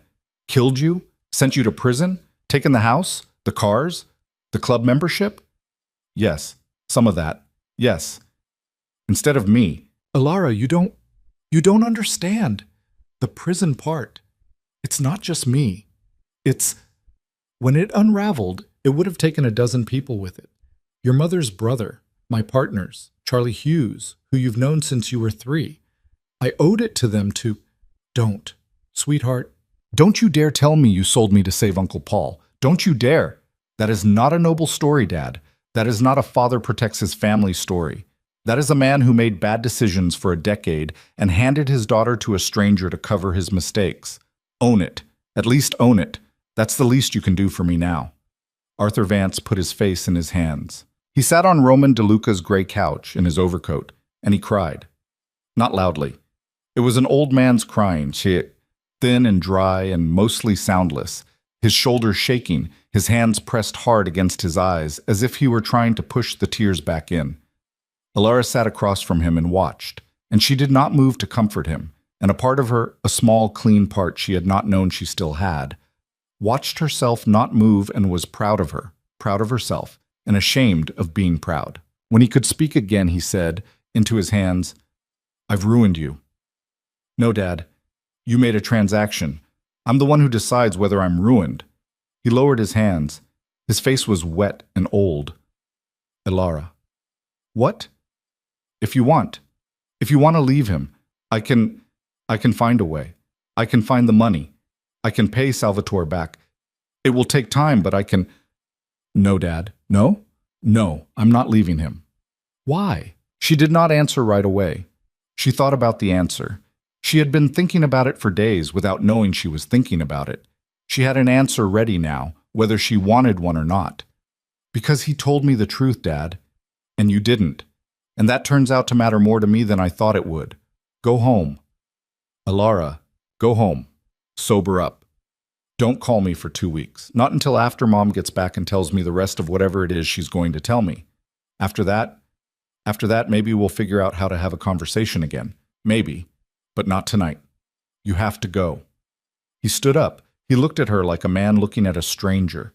He walked to the doorway of the living room, and he stopped, and he turned back. "I loved you, Elara. I do love you. I know you don't believe that right now, and I know I have no right to say it, but I need you to know. I know, Dad. I know you love me. That's what makes it so bad." He went. She sat on the armchair a long time after the elevator chimed and the apartment went quiet again. Then she got up and she walked to the window, and she stood there with her hand flat against the cold glass, and she watched the lake, black at this hour, and she did not cry. She had run out, she realized. She had run out of tears for her father. It was a strange, dry, light feeling. Marta came in eventually, quietly, with a small glass of water on a tray. She set it on the side table without speaking, and she touched Elara's shoulder once, and she left. That was the Saturday. Roman came home at 11:15. He found Elara in the kitchen, eating cold chicken out of a Tupperware standing up, still in her jeans and sweater. She did not tell him her father had been there. Not that night. He looked at her face, and he did not ask. He said, "Good night, Elara," and she said, "Good night, Roman," and they went to their separate rooms. The days that followed were not like the days before them. That was the main thing she noticed. Something in the apartment had shifted. Roman came home earlier. Not early, exactly. Not like a man who wanted to be home, but earlier than before. He would appear in the kitchen at 7 or 8 in the evening while Marta was cooking, and he would sit on a stool at the counter with a glass of water. He had, as far as Elara could tell, stopped drinking bourbon at home altogether. And he would watch Marta and Elara chop onions and roll out pasta and argue gently over how much salt was too much salt. He did not always speak. Sometimes he just watched. Sometimes he read a newspaper while he watched. But he was there. On the fourth night, he said very casually, while Elara was stirring something on the stove, "Who taught you to cook?" She looked over her shoulder at him. "Nobody. Marta is teaching me. Right now. You're watching it happen." "You'd never cooked." "I'd made eggs. I'd made pasta. I had a whole life, Roman, in which cooking was a thing other people did." "Your mother didn't cook." "My mother doesn't eat, she drinks." He laughed. Just once. Just a short, surprised exhale of a laugh, like he had not meant to. And Elara, with her back to him at the stove, smiled at the pot of tomato sauce, and did not turn around, and did not let him see her smile. On the sixth night, he brought home a book. It was not a thing. It was not a thing, she told herself. He had been to some bookstore. He had picked up a book. He had brought it home. That was all. It had nothing to do with her. Except it was the mill on the floss. George Eliot. She had mentioned the night they had sat in the living room, and he had told her about Sophia, that she had written her thesis on 3 19th century novels. She had not named them. She had not told him the title of her thesis. He had, somehow, in a conversation she could barely remember, filed away the fact that his wife had written about 19th century novels. And 10 days later, he had walked into a bookstore and bought her a George Eliot. He set it on the kitchen counter without comment. He went to change out of his suit. Elara stood in the kitchen and stared at the book and did not pick it up for a full 5 minutes. When she finally did, there was a slip of paper inside the front cover. Not a note, just a receipt. From a store called Sandmeyer's on Printer's Row. He had written, at the bottom of the receipt, in a firm, square handwriting she had never seen, "Thought you might already own it. If you do, take it back. E. E for Alara, she thought. He had never called her E in his life. He had written it like a nickname, like a husband wrote, and she wondered for a moment if he had done it on purpose or if his hand had done it without him. She kept the receipt. She kept the book, too. It was 9 nights after her father's visit that the first bad thing happened. She had gone out to walk. It was something she had started doing. Every afternoon, around 4, she would put on her coat and her flat boots and she would walk. Sometimes just to the coffee shop on Oak. Sometimes farther. It got her out of the apartment, and it made her feel, in a small way, like she still had feet that went where she told them. That afternoon, she walked along the lakefront. It was cold. March in Chicago was always cold, but this was a particular kind of cold. A wet, windy cold off the lake that got under your coat and settled against your ribs. There were not many people out. A jogger. An old man with a small fat dog. A woman on a bench, reading. Alara walked as far as the little curved pier at the edge of the beach, and she stood there at the rail and watched the dark water slap against the stones, and she was thinking about her mother, and about the 12 days that had become 9 days that had become 5 days. When she realized that the man on the next bench was watching her. He was young. That was the first thing she noticed.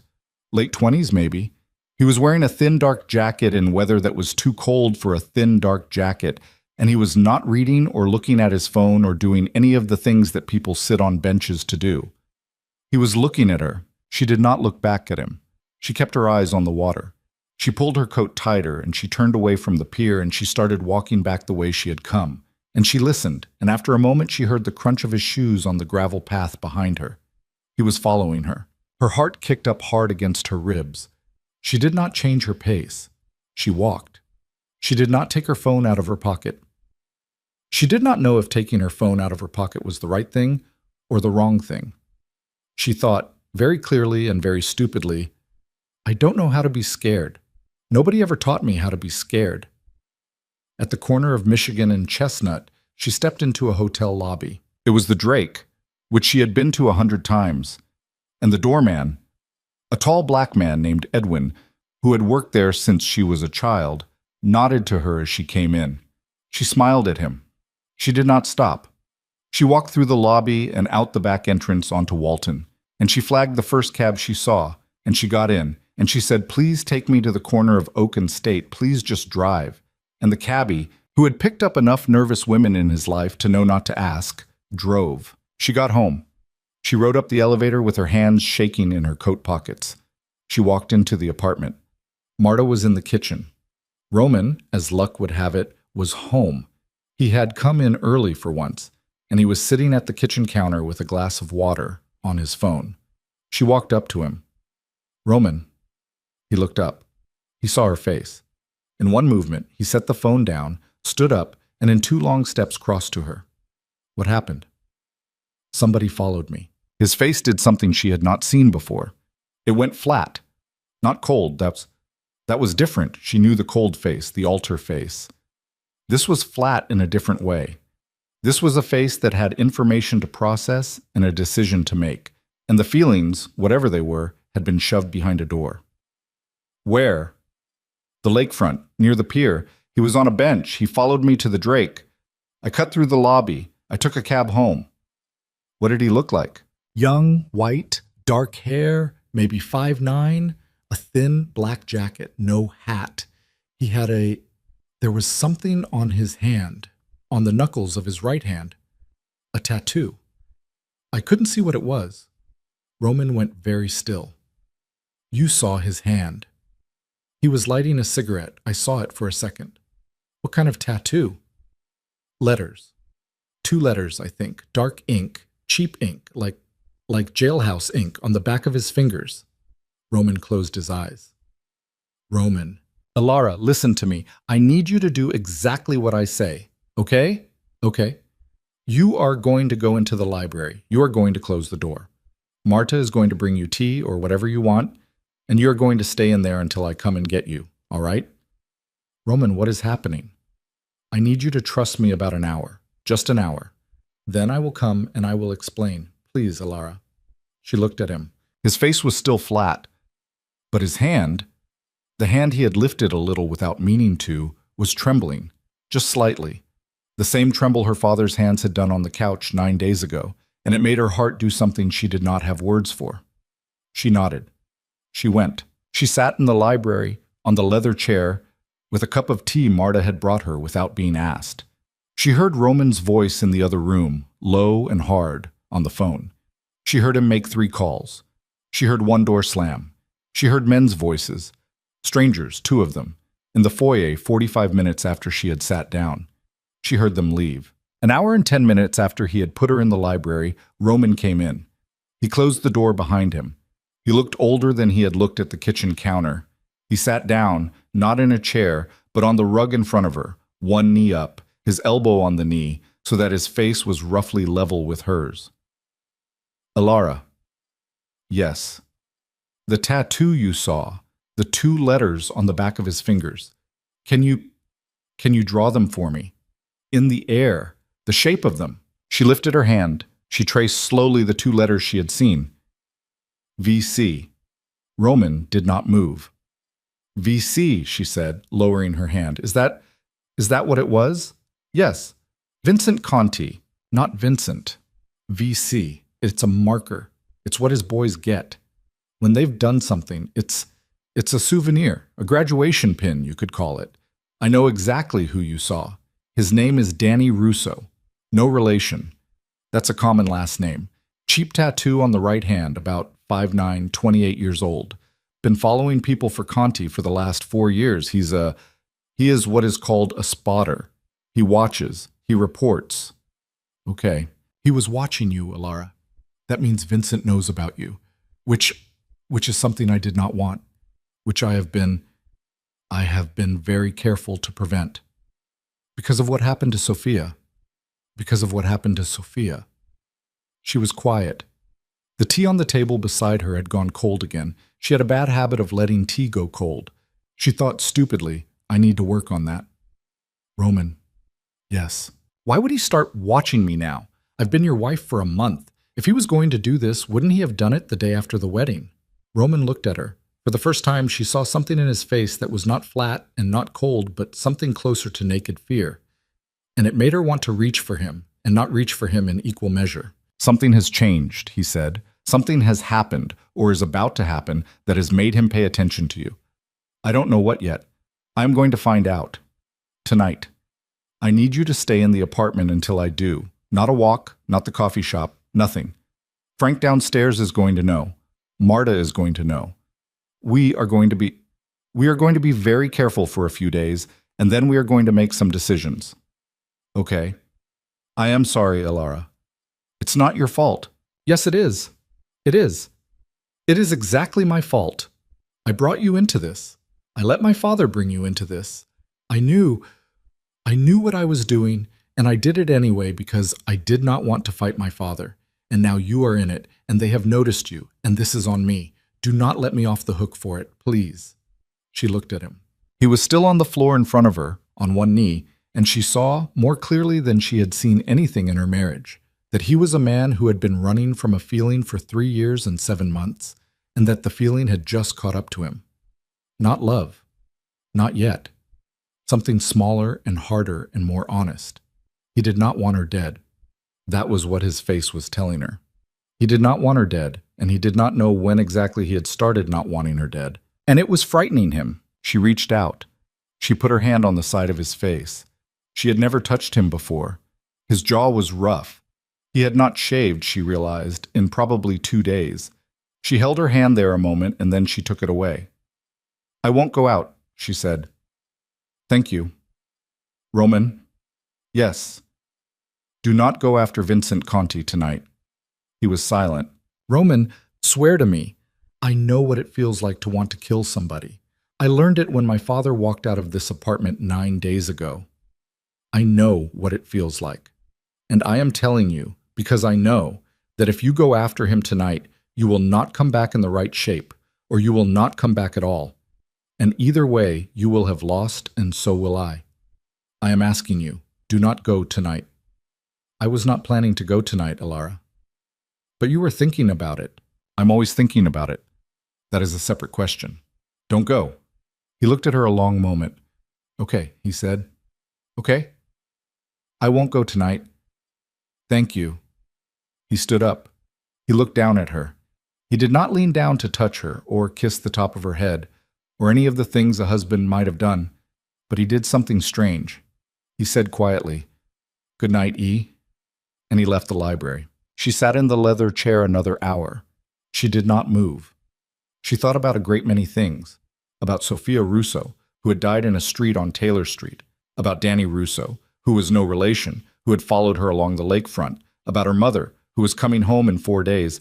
About her father, who had lost 10 pounds in a month. About Isabella Marchetti, who had said Roman is not a bad man and meant it.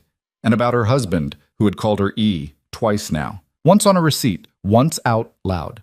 It was not, she reminded herself sternly, it was not anything. It was a nickname. It was a monosyllable. It was almost nothing at all. Almost, she thought, almost nothing at all. She went to bed early. She did not sleep well. Around 2 a.m, she heard him moving in his study down the hall, a drawer opening, a chair creaking, the muffled sound of his voice on the phone. And she lay in the dark and listened, and she thought, he is awake because he is scared for me. That is a sentence I did not have 4 weeks ago. That is a sentence I have now. She closed her eyes against the dark, and she slept finally a thin, shallow sleep with bad dreams in it. A street, a bench, a man with letters on his hand, and somewhere in the background, very far away, the sound of a woman laughing like a hyena, warm and wrong and impossible to forget. The next morning, she woke up to the sound of Marta vacuuming in the hallway. And for a moment, before she remembered anything, she was just a woman in a warm bed in a big apartment on a bright spring morning. And then she remembered. All of it. The wedding, the debt, the nursery, the coffee shop, Isabella, her father, the bench, the tattoo. She remembered, and she got out of bed. She got dressed. She went to the kitchen. Roman had already left. He had left, according to Marta, at 5 a.m, but he had left a folded piece of paper on the counter beside her coffee cup. She opened it. In his firm, square handwriting, it said simply, "Stay inside today. I'll be home by 7. We eat together. R." She read it 3 times. Then she folded it up and she put it in her pocket, and she drank her coffee, hot, this time, for once. And she sat at the counter in her husband's kitchen in her husband's apartment, and she waited for 7 o'clock, which felt, for reasons she was not prepared to examine, like a long time to wait and not a long time at all. 7 o'clock came and went. At 7:15, Alara stopped pretending she wasn't watching the clock.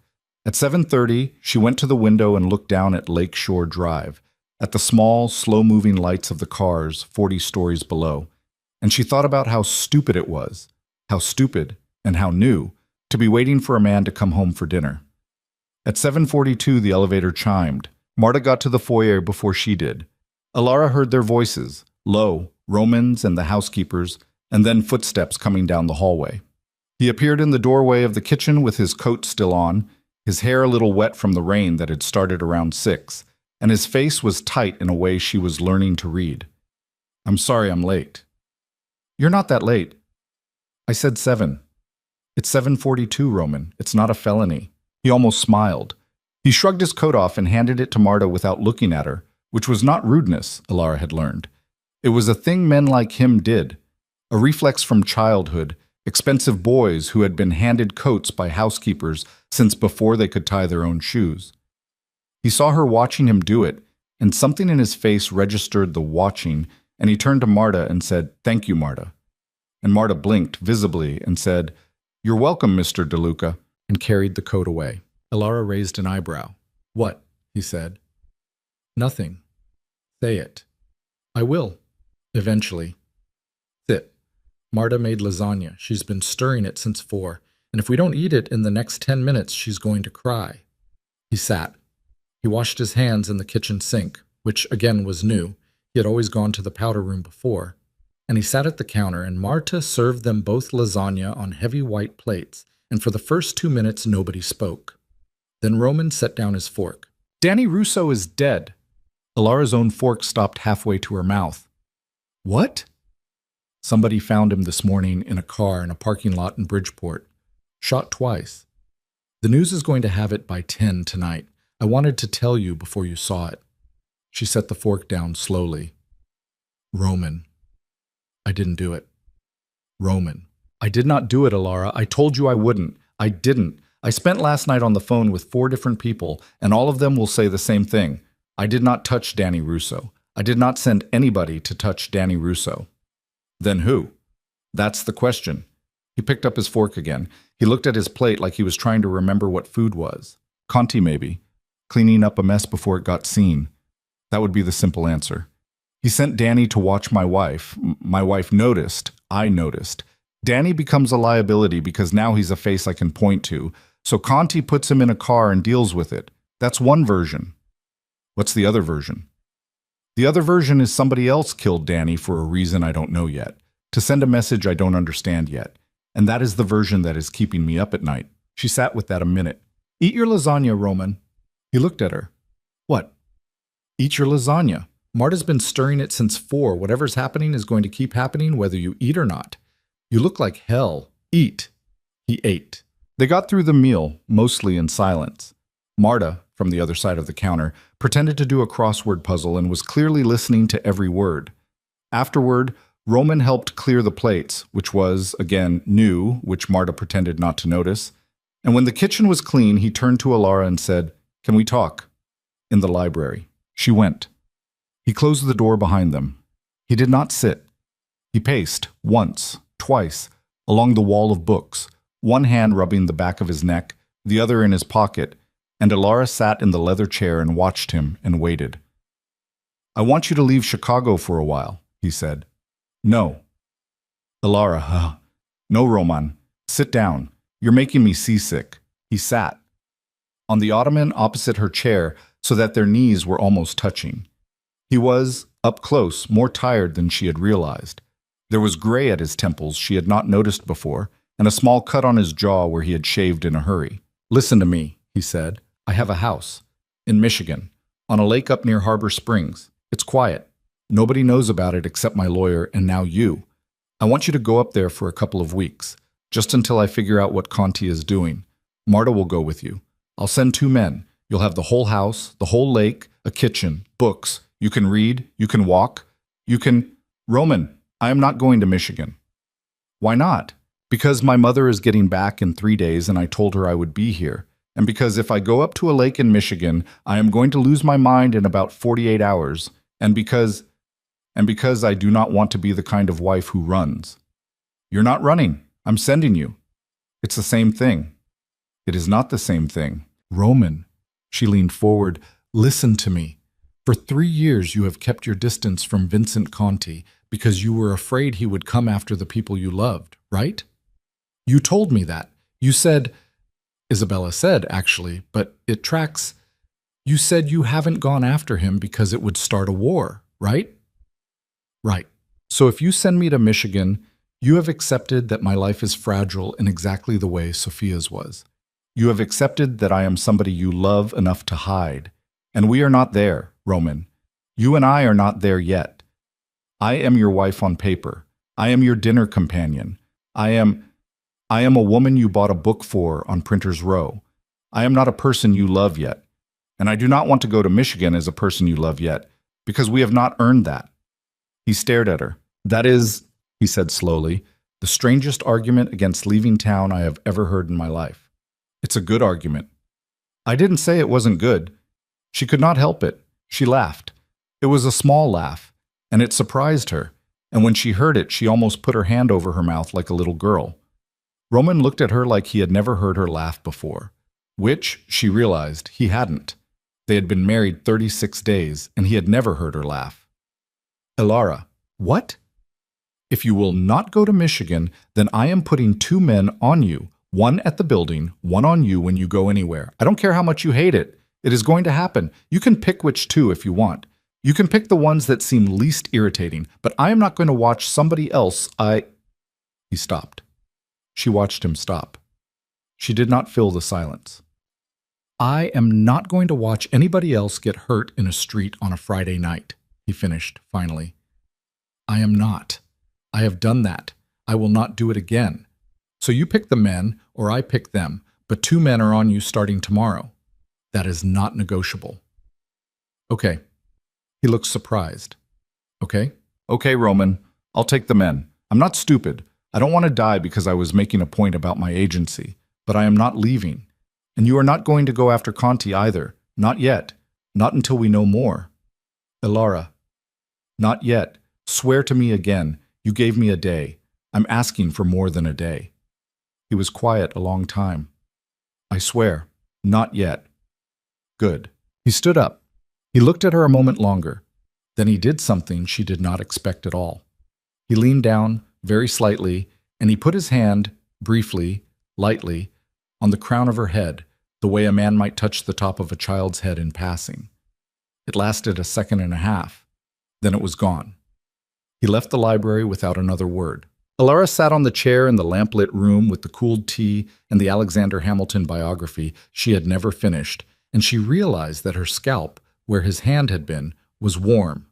Her mother came back 2 days early.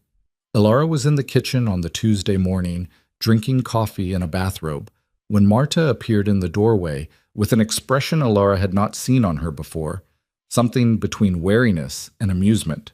"Mrs. DeLuca, your mother is in the lobby. Frank just called up." Elara set the coffee down. "Mom, she wasn't supposed to be back until Thursday. Frank says she has 2 suitcases and an attitude, ma'am. His words." Elara almost laughed. "Send her up, Marta." "Yes, ma'am." Nora Vance came off of the elevator like a small, glamorous hurricane.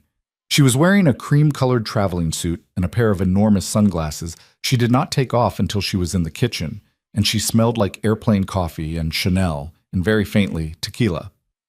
She looked at her daughter. Her daughter looked at her. Neither of them moved for a second. And then Nora Vance, who had hugged her daughter exactly twice in the last 22 years, once at the Whitmore Hotel before a wedding, and once by the side of a pool when Elara was 8 and had fallen in, opened her arms and said, in a voice that was already breaking, "Come here, baby. Come here." Elara went. They stood in the kitchen and held each other for a long time. Marta, with the dignity of a woman who had seen a great deal, slipped quietly out of the room and closed the swinging door behind her. When they finally stepped apart, Nora's makeup had smeared, which her mother had not allowed to happen in public since 1998, and Elara's nose was running, and they were both laughing a little, the kind of laugh you do when you have been crying. "You're early," Elara said. "I couldn't stand Diane's ranch one more minute. She does yoga now, like at dawn, on the patio. I drew the line." "Mom, I'm back, baby. I'm here." "Okay? Sit down. Make me coffee. I have things to tell you, and I need caffeine and a cigarette, and I know you won't let me have the cigarette, so coffee." Elara made coffee. They sat at the kitchen counter where she had sat with Roman the night before, and Nora Vance wrapped her hands around a white cup, and for the first time in Elara's life, her mother looked her full in the face and did not look away. "Your father," Nora began, "is not a bad man. Let me finish." "Elara, let me finish, please. I have been practicing this on a plane for 4 hours. Let me get through it." "Okay, your father is not a bad man. He's a weak man. Those are different things. I need you to understand the difference before I tell you the rest, because the rest is going to sound bad. And if you don't understand that he is weak and not bad, you're going to hate him. And I want to be very careful that you hate him for the right things." "Okay, Mom. I'm listening." "Your father started losing money in 2008. Everybody did. But your father did not. He did not know how to lose money. Some men know how to lose. Your grandfather, my father, he knew how to lose. He lost the dry cleaners in 1979, and he opened a hardware store in 1980, and he was fine. Arthur does not have that in him. Arthur loses money, and it is like something cracks. He can't tell anybody. He can't even tell me. He has to pretend the money is still there. And when you have to pretend the money is still there, you start taking money from places you should not take it from." "I know this part, Mom. He told me last week." "He told you that much?" "He told me about the fund. He told me about Uncle Paul. He told me about Charlie Hughes. He told me he was going to prison if he didn't sell me." Nora went very still. He said he was going to prison if he didn't sell you. Yes, baby. Yes, Mom. Nora took a long drink of coffee. Her hand was not shaking. Her face was not moving. But something behind her eyes had gone briefly dark. Okay, Nora said. Okay. Then you know the frame of it. What you don't know, what he will not have told you because he does not know how to tell you, is who the money actually went to, the fund he took from Alara. He told you about the fund. Did he tell you whose fund? Alara shook her head. It was Salvatore De Luca's. Alara set down her coffee. What? The money your father took and got in trouble for and then had to cover by borrowing from Salvatore. That money, originally, was already Salvatore's. Salvatore was the initial investor in the fund. Your father did not borrow from a random loan shark, Alara. Your father took money from a fund Salvatore had put his name on, and then he turned around and borrowed more money from Salvatore to paper over the first theft. And Salvatore knew all of it the whole time. Salvatore has been running this for 5 years, maybe longer. Why? Because Salvatore De Luca wanted you, sweetheart. Or more precisely, he wanted you for Roman, and he had been building up the leverage to get you for 5 years. Because Salvatore has been looking at his son drink himself to death for 3 years, and he decided in his dying old world head that what Roman needed was a wife from a clean family to bring him back. And you were the one he picked. Not because you were the prettiest or the youngest or any of it. Because your father was stealable. Your father was the pressure point. Alara could not speak. I know, baby, I know. All of it was on purpose. All of it. He picked you out of a lineup when I think you were 22. He saw a picture of you at some charity thing. He told Arthur he thought you were a nice girl. He told Arthur this 5 years ago, Alara. And when Arthur needed money that fall, the money was there. And the fund was there, and the trap was there, and your father walked into it with his eyes open because he thought he could get out, and he couldn't get out. And by the time I figured out what was happening, the wedding was 8 weeks away, and you were already engaged. When did you figure it out? January. 3 weeks before the wedding. Yes. And you didn't tell me. No. Why? Nora set the coffee down. She looked at her hands. They were thin hands, veined with the bracelet of rings she had worn since Alara was a child. Because I am the weak one too, Alara. Because your father would have destroyed me, financially, publicly. He would have thrown me out with a suitcase and a reputation, and I would not have survived it. I have told myself for a month that that is the reason. But it is not the whole reason. The whole reason is that I was afraid, and it was easier to lie, and I am going to be sorry for that until I am dead. Do you understand me? This is the part I am apologizing for. The rest I will help you navigate. But this part, this is mine. I let you walk up that aisle and I knew, baby. I knew, and I let you. Alara was crying. She did not know when it had started. Her mother was crying too. They were sitting across from each other at a kitchen counter on the 40th floor of a gangster's penthouse, and they were crying. And Nora reached across the counter and took both of Alara's hands in both of hers. I am so sorry, Alara. I'm so sorry. Mom, I am so sorry. Mom, stop. Stop. Her mother stopped. She did not let go of her hands. Mom, I don't know how to process this. I don't. I'm going to need a month or a year to process this. But I want to say one thing first, okay? Okay. You came back. I came back. That is right now the only thing I am capable of thinking about. You came back. You were in Santa Fe and I called you and you cried on the phone and you came back 2 days early with sunglasses on and a hangover, right? That's accurate, yeah. That counts, Mom. I'm not saying it's enough. I'm saying it counts. Nora Vance put her face in her hands and she sobbed. Once, hard, like a woman releasing a breath she had been holding for 22 years. Alara sat and held one of her mother's hands and let her cry. And after a minute, her mother said into her palms, Okay, I'm okay. Okay, Mom. Where's your gangster? Alara laughed, startled. At work, I think. Is he terrible to you? No, no, he isn't. Is he good to you? No, Mom, he isn't that either. Not yet. He's something in between. He's trying. I think he's trying. I don't know if he knows he's trying, but he is. Huh. What? That's better than I was expecting, actually. Yeah, me too. Nora looked around the kitchen like she was seeing it for the first time. This is a very nice apartment, baby. I know. Expensive. Probably.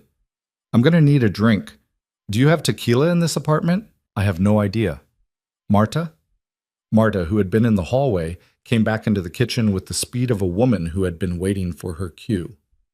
There is tequila, Mrs. Vance. Would you like it neat or rocks, salt, lime if you have it? You are a saint, Marta. Yes, Mrs. Vance. Alara watched her mother laugh at something Marta said, and she thought, if I had to pick the stranger and the traitor in this room, it would not have been the housekeeper and the mother 3 weeks ago, and it is now. That was a Tuesday. By Wednesday night, Nora was installed in the guest suite at the east end of the apartment. 2 hallways from the nursery, Alara still had not opened again. Roman came home from wherever he went at 9:30 on Wednesday night and found his mother-in-law in his kitchen in a silk robe holding a glass of his tequila, and he stopped in the doorway like a man who had walked into the wrong meeting. Mrs. Vance? Roman. I didn't know you were coming. I know you didn't. I came early to avoid being a problem. I'll be out of your hair in a week. Sit down. Have you eaten? Marta's put your plate in the oven. Roman looked at Alara. Alara shrugged, a small shrug. A shrug that said, this is my life now, apparently. Roman sat. He ate. Nora Vance asked him 3 questions. One about the building, one about Chicago weather, and one, very mild, about whether he had siblings. He answered all 3. On the 4th, he set down his fork, looked at Alara's mother, and said, Mrs. Vance? Yes, Roman. I know what my father did to your family. A pause. All right. I did not know it when I agreed to marry your daughter. I found out after. Not all of it. Some of it. The part about the fund, I would like to tell you that I was ignorant. I was not as ignorant as I should have been. I am not asking you to forgive me for that. I am telling you that I know and that I will be working on it for however long it takes. That is what I want to say. In front of Alara. Nora was very still. That's a speech, Roman DeLuca. Yes, ma'am. Did you practice it? On the elevator up. Huh. She drank her tequila. She set the glass down. She looked at her son-in-law, the gangster her daughter had been sold to, and she did a thing Alara had not seen her mother do in years. She nodded once, a small nod, respectful, and she said, All right, Roman, all right. And that was all. They ate. They talked about Chicago weather. Roman asked Marta to put on coffee. Nora Vance, who had been staying at a ranch with a yoga-doing heiress in Santa Fe 3 days ago, sat in the kitchen of a mob apartment and drank coffee with her daughter and her daughter's husband, and nobody cried and nobody yelled and nobody ran, and at 11 she went to bed. Alara and Roman stayed up. They went, without discussing it, into the library.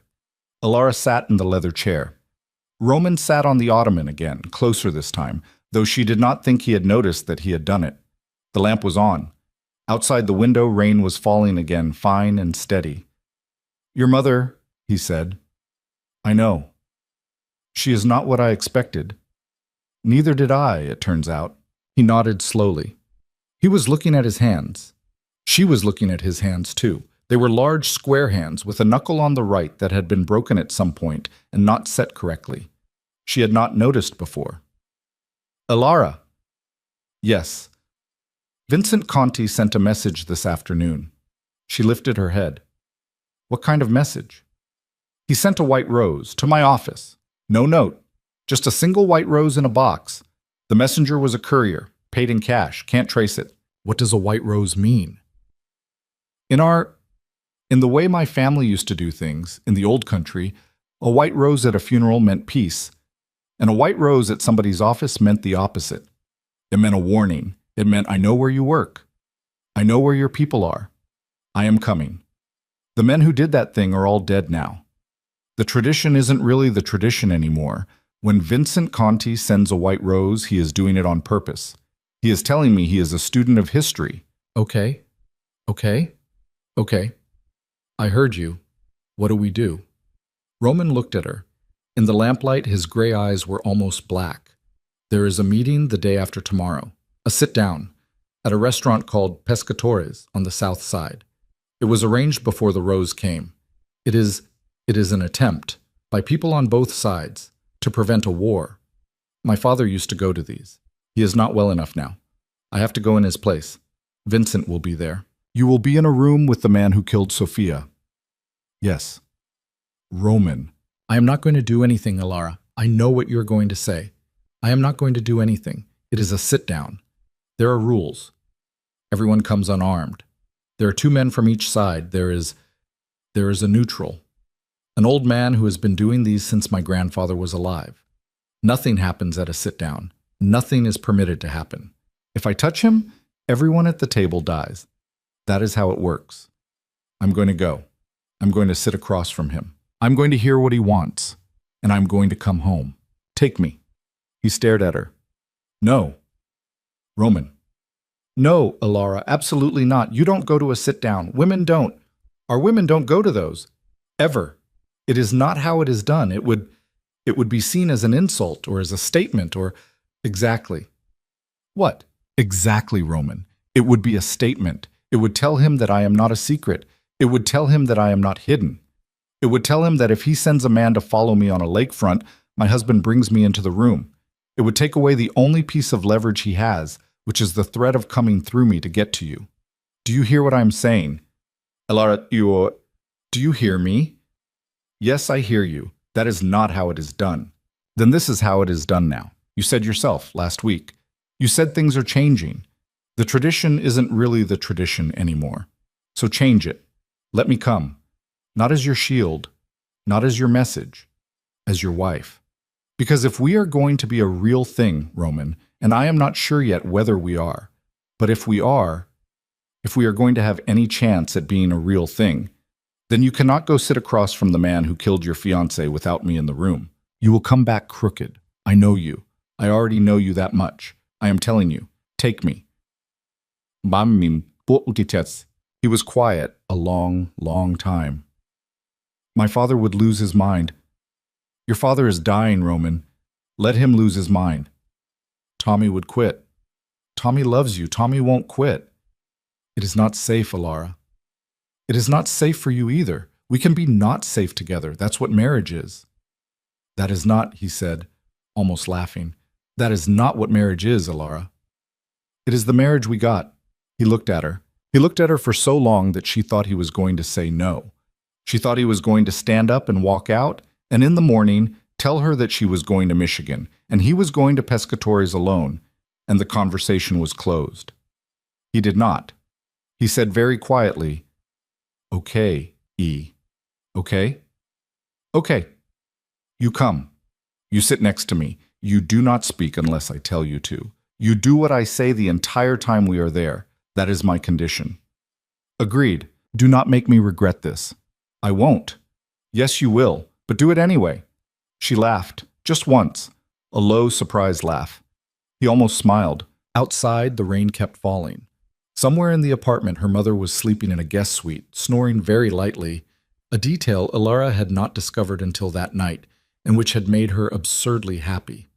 Somewhere on the south side, a man named Vincent Conti was perhaps also awake, turning a white rose in his fingers, thinking about a woman he had heard about only in passing 3 weeks ago. And in the library of a penthouse on the 40th floor, a husband and a wife who had been sold to each other for $18 million sat in a lamplit room and looked at each other, and did not kiss, and did not touch, and planned a dangerous thing together as if they were a team, which, Alara realized with a kind of quiet shock, they were starting, very cautiously, to be. He stood up at midnight. He said good night. He stopped at the door. E. Yes, Roman. Thank you. For what? For not letting me go alone. He left. She stayed in the chair. She turned off the lamp eventually and sat in the dark a long time, watching the rain trace lines on the window, and she did not even once cry. The rain was still falling on Friday morning when Alara stood in front of the long mirror in her closet and tried, for the 5th time, to pick a dress. She had never dressed for a sit-down before. She did not know what women wore to sit-downs because, as Roman had made a point of explaining twice at breakfast, women did not go to them. She had decided, finally, on a black wool dress that fell to her knees and a pair of low-heeled boots. No jewelry, except her wedding ring. Her hair pulled back, her mouth clean of lipstick. She looked in the mirror like a woman going to a funeral. She figured that was about right. Her mother found her there a little before noon. Nora Vance was in a dove-gray cashmere sweater and jeans, which was the most casual outfit Alara had seen on her mother since 2002, and she had a cup of coffee in her hand and an expression on her face that Alara had not quite seen before either. "You look like a Kennedy at a graveside," Nora said. "I feel like one. Are you sure about this, baby?" "No." "Okay." "But I'm going." "Okay." Nora stepped into the closet. She set the coffee down on a shelf. She reached up and fixed a pin in her daughter's hair that did not need fixing, the way mothers fix things that do not need fixing, because they do not know what else to do with their hands. "Alara." "Yeah, Mom." "If something happens today, don't. If something happens today and it goes bad, I want you to know, Mom, let me finish. If it goes bad, I want you to know that I am proud of you. That is all. I am proud of you. I have not been much of a mother, baby. I know that. But I'm proud of you, and I'm not going anywhere. And if you come home tonight, I'm going to make you a very bad pot of chicken soup, and we are going to watch an old movie in your husband's library. And I need you to come home, Alara. Please. Please come home." Alara looked at her mother. She kissed her on the cheek. She said, "Okay, Mom. Okay." And she went to meet her husband in the foyer. Roman was wearing a black suit. He had not worn a black suit since the wedding. He had a white shirt, no tie, no overcoat. His hair was combed. His jaw was clean. He looked, Alara thought, like a man on his way to confession, or a man on his way to war, and she did not know which, and she suspected he did not know either. Tommy was there too. Tommy with the broken nose, who had been at the head table at the wedding, and one other man, slightly younger, whose name she learned was Paolo. Paolo had a scar under his eye, in a very gentle voice, and when Roman introduced him, he said, "Ma'am," and gave a small bow, like an old-world bow, like a man greeting a priest's mother. She liked him immediately. She suspected that was a dangerous thing to like. "Ready?" Roman said. "Ready. You do not speak unless I ask you to." "I know."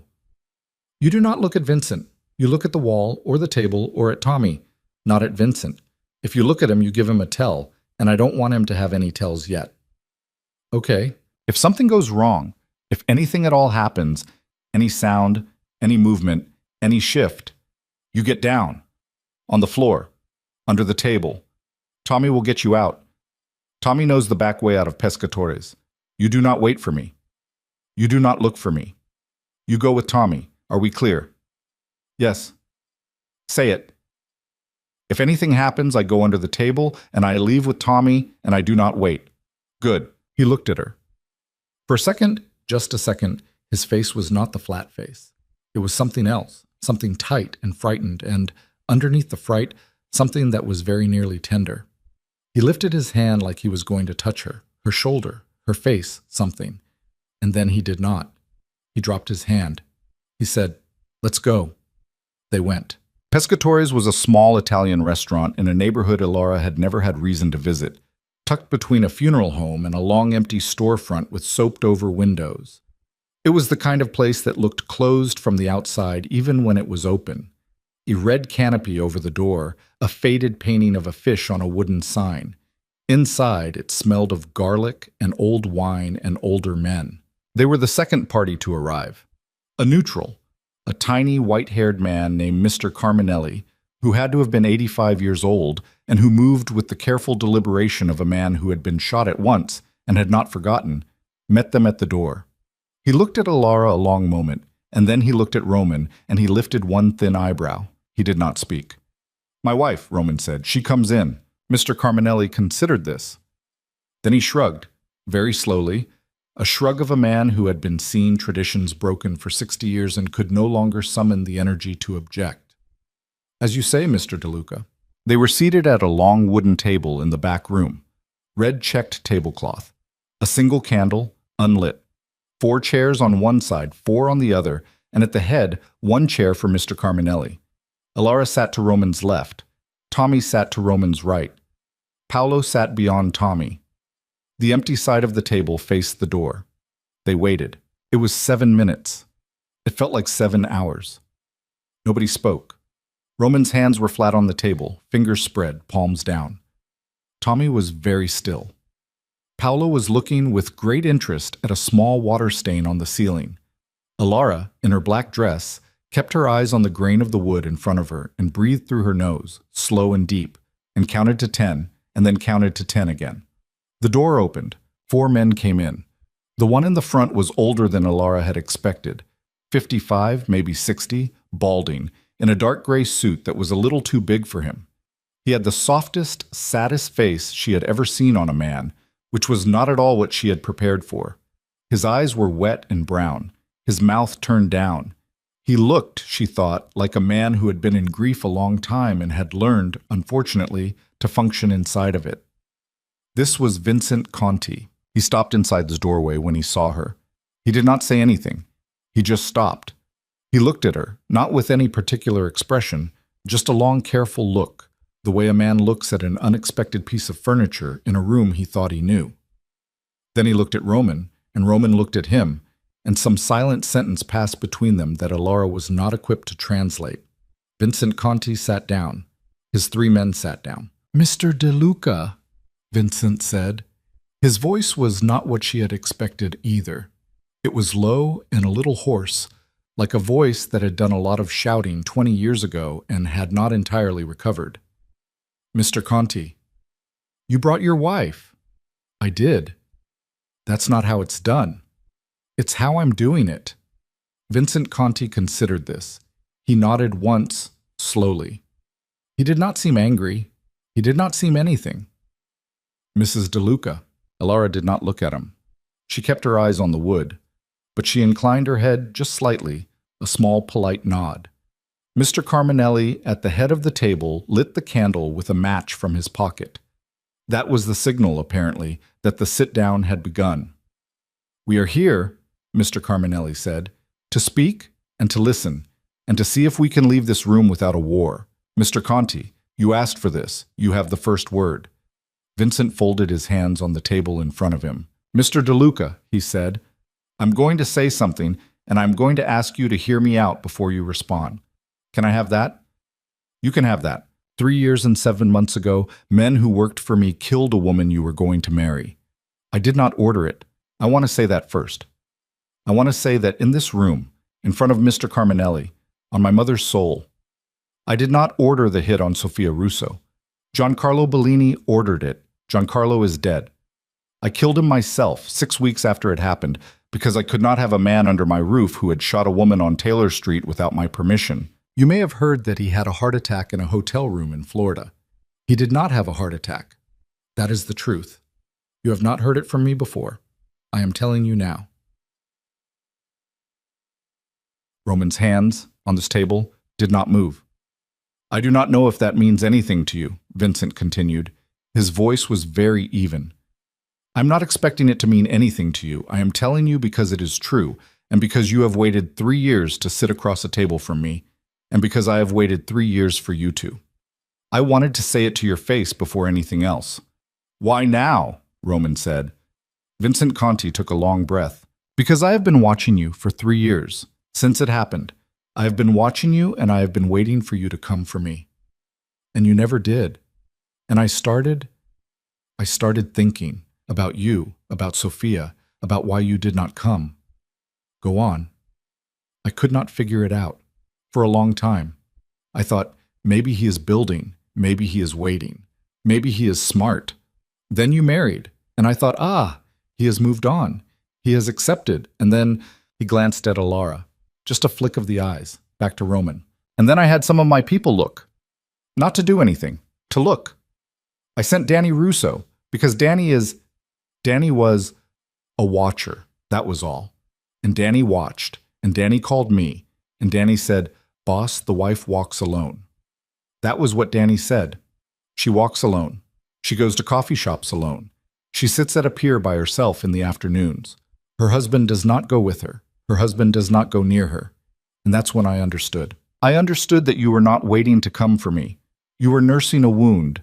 You had put this woman in your house, and then you had not lived with her. I know what that looks like, Mr. DeLuca. I know what it looks like when a man is still in mourning 3 years on. Mas. Roman did not speak. I am a widower, Vincent Conti said. You did not know this. It is not something we publicize in my family. My wife Angela died 4 years ago this June. A stroke in her sleep.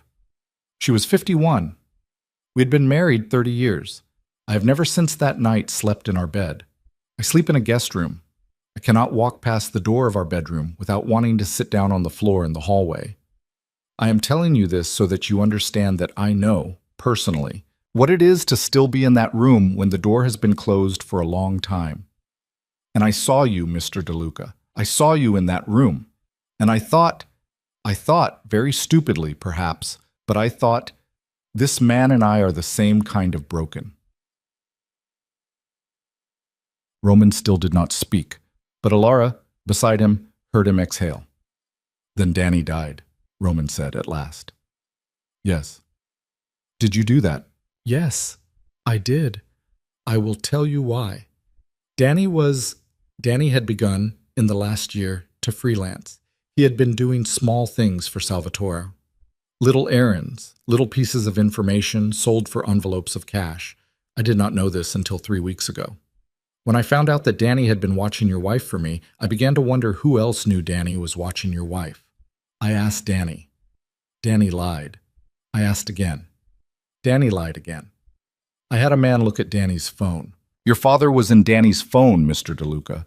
Your dying father has been paying Danny for a year to send him pictures of you. Pictures of your apartment. Pictures of your wife, after you were married. And I believe, though I cannot prove, that your father paid Danny to follow your wife on that pier, on that afternoon, specifically so that you would see the tattoo, and specifically so that you would think it was me. The room went very still. You are lying, Roman said. The words were flat. They were not a question. I am not. I have Danny's phone. I have the photographs he sent. I have the cash drops, which I photographed from the inside of the drop car. I can show you. I brought copies. They are in an envelope in my jacket, which I will lay on the table when I am asked to. I did not kill Danny because he was working for me. I killed him because he was working for me and your father, and a man who sells both directions does not get to keep breathing in this town, and that is how it has always been. Why would my father do that? Vincent Conti looked very gently at Alara. Mrs. DeLuca, he said, I am sorry to ask this in front of you. Ask it. He turned back to Roman. Your father is dying, he knows this. His doctors have told him, I believe, 6 weeks, perhaps less. He has one unfinished thing on his list. He wants a war. He wants it specifically with me.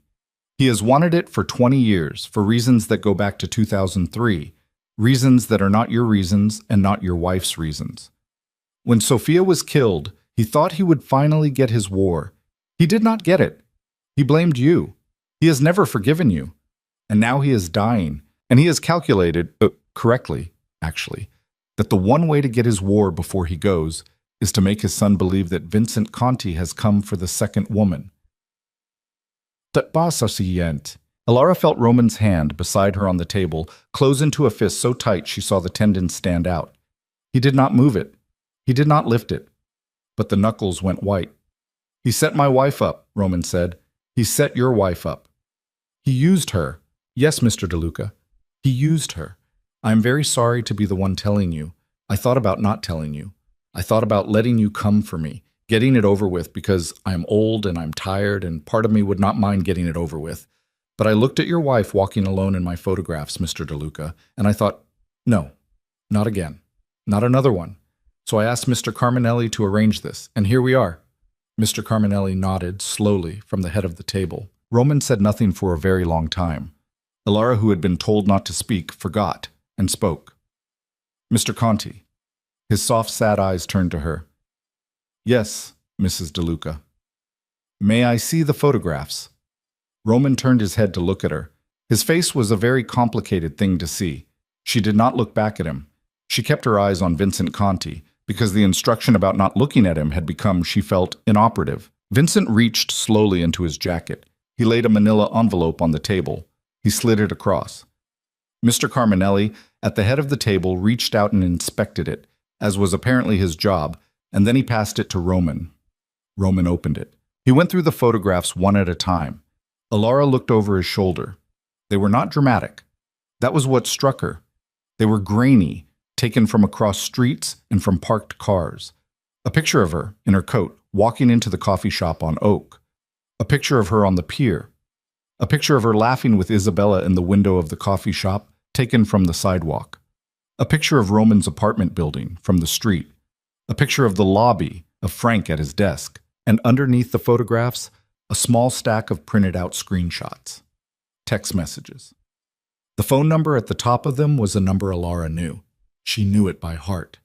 It was her father's second phone, the one he used for, as he had called it her whole life, business that wasn't business. The texts were short.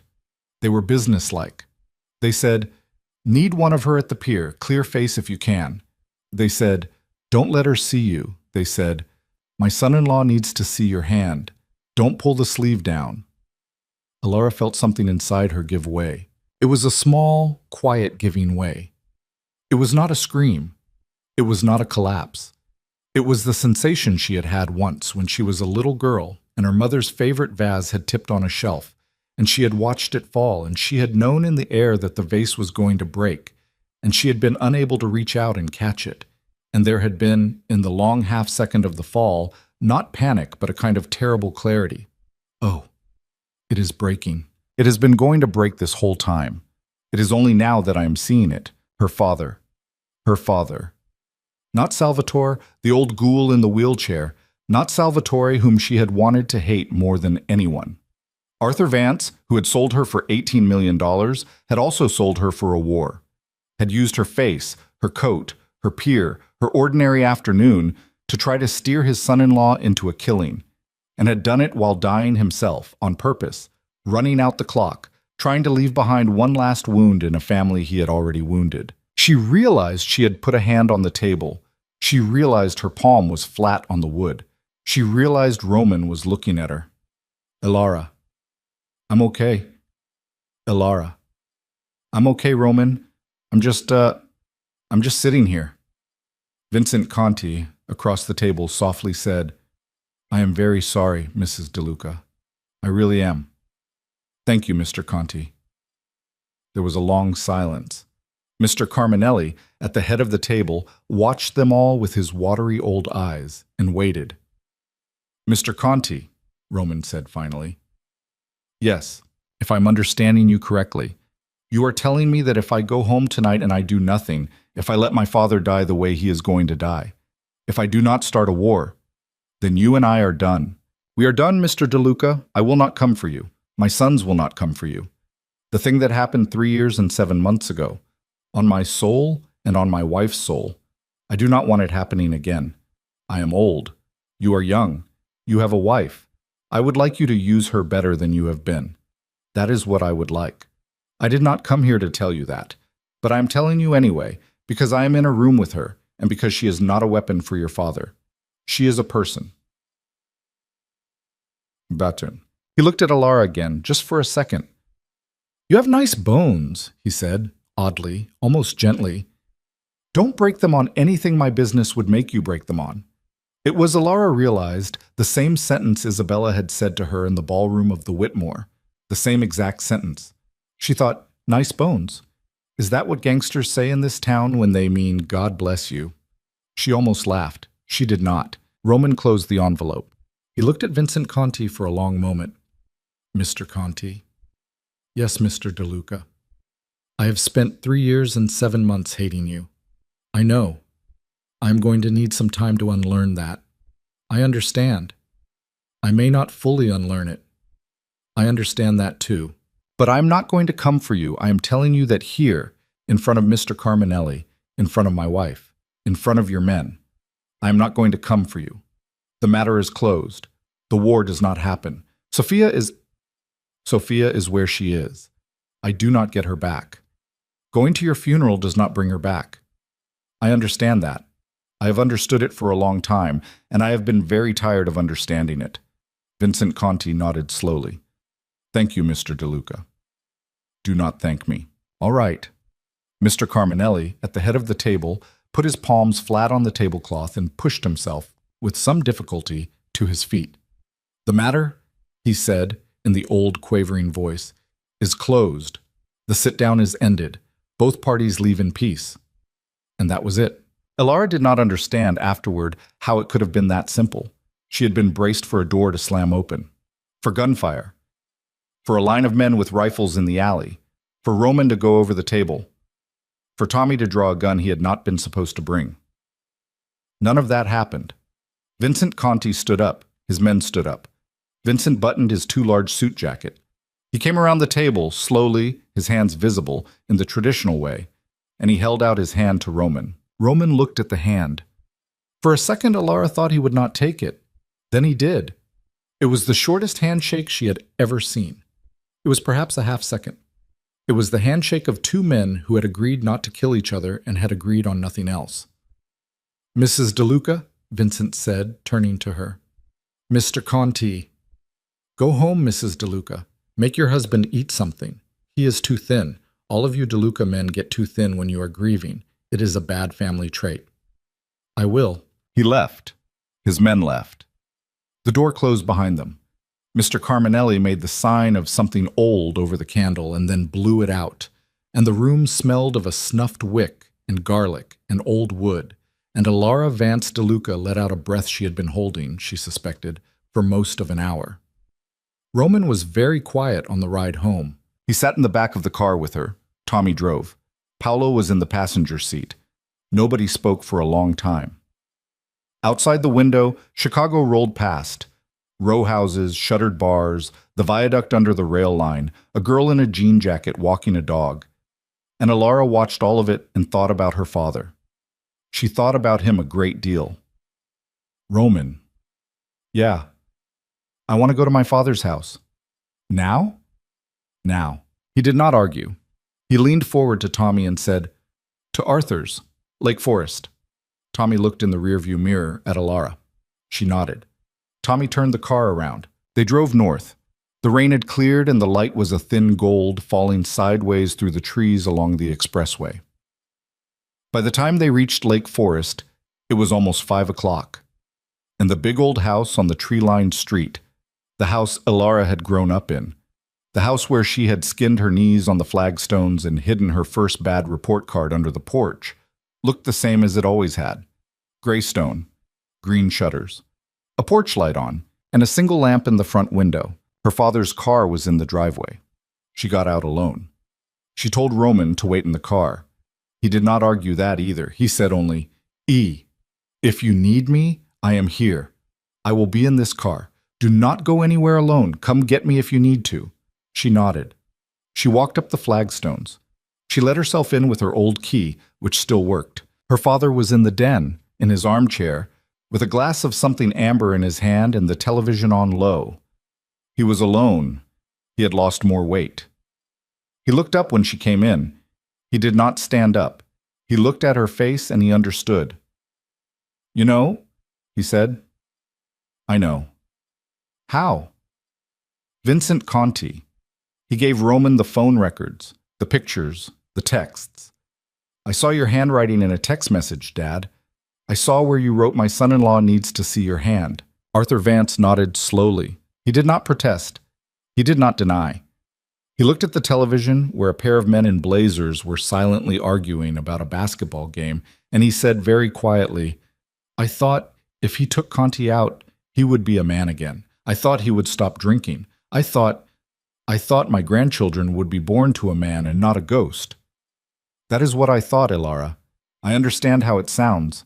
I am telling you what I thought. Your grandchildren. Yours. I am not pregnant, Dad. But you will be. Why do you think I will be? He looked at her then. His old face in the television light was rueful and strange. Because you love him, he said. Don't you? She did not answer that. She did not know the answer. Dad. Yes. You used me. Yes. You used my face. You used my afternoons, Dad. My ordinary afternoons, walking to a coffee shop. You turned them into bait. Yes. You wanted him to kill a man because you thought it would fix him so that I would have a husband and you would have grandchildren and it would all be, what, Dad? Tidy? Before you died? Something like that. I don't know what to do with that, Dad. I don't know what to do with the man who loves his daughter so badly that he turned her into a trap. I don't have a name for what that is. Neither do I, sweetheart. She stood in the doorway of the den a long time. He sat in the chair. Neither of them moved. Then she said the thing she had not known, until that moment she was going to say. I'm going to forgive you, Dad. He looked up sharply. Elara, don't. Not because you deserve it. Not because you have earned it. Because I am not going to spend the rest of my life carrying it. I watched Roman carry Sophia for 3 years and 7 months, and it almost killed him, and it almost killed me, and I am not going to carry you around the same way. You are dying. I don't have the stomach to hate a dying man on top of everything else, so I'm going to forgive you. Not today. It's going to take a while. It's going to take the rest of your life, probably, which I understand is not long. But I'm going to because carrying this will make me into a woman I do not want to be, and I have already become too many women I did not want to be this year. Her father began to cry. He did not make any noise. He just sat in his armchair, and the tears ran down his old face, and he nodded, once, twice, like a man agreeing with something he had heard from very far away. I don't deserve that, Elara. You don't?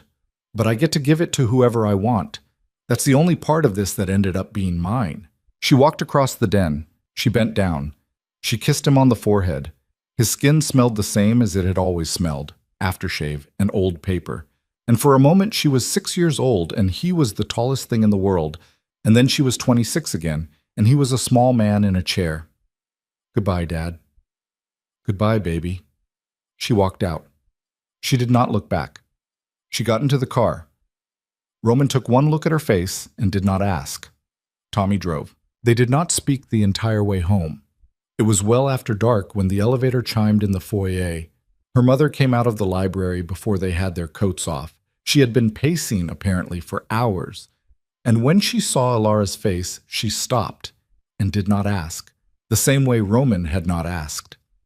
Nora simply walked over and put her arms around her daughter and held her, right there in the hallway, with Roman standing 3 feet away with his coat still half on. Come on, baby, come on. Mom, I know. Mom, it was him the whole time. It was him. I know, baby, I know. Come on. They ate Marta's chicken soup in the library. All 3 of them. Her mother had not lied. She had made a pot. It was not a good pot, as Nora had predicted, but it was warm and it was salty, and nobody mentioned that Nora had overcooked the celery. They sat on the floor, on the rug, with bowls in their hands, and Roman did not say much, and Nora filled the silences with small stories, and Elara just listened. And somewhere around 10 o'clock she fell asleep on the rug with her head on her mother's lap.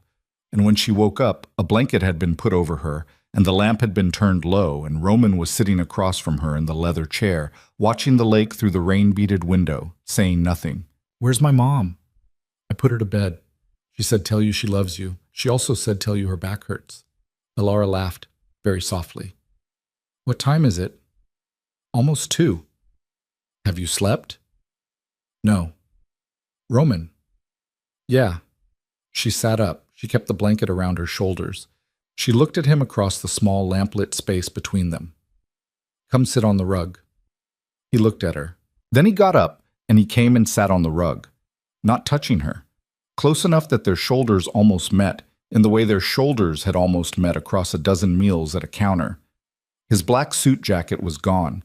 His white shirt was wrinkled. His hair was a little flat where he had been leaning against the chair. Elara. What he did. Your father. What he did. I am not going to. Don't. I want to. Roman. If you tell me right now that you are going to go back and kill my father for what he did today, I swear to you, I will leave you tonight. I will walk out this door. I do not want another thing to die because of this family. I have had enough. Do you understand me? He looked at her a long moment. Yes. Okay. Yes. Thank you. They sat on the rug. The apartment was quiet. Far below them, the city made its small, distant noises.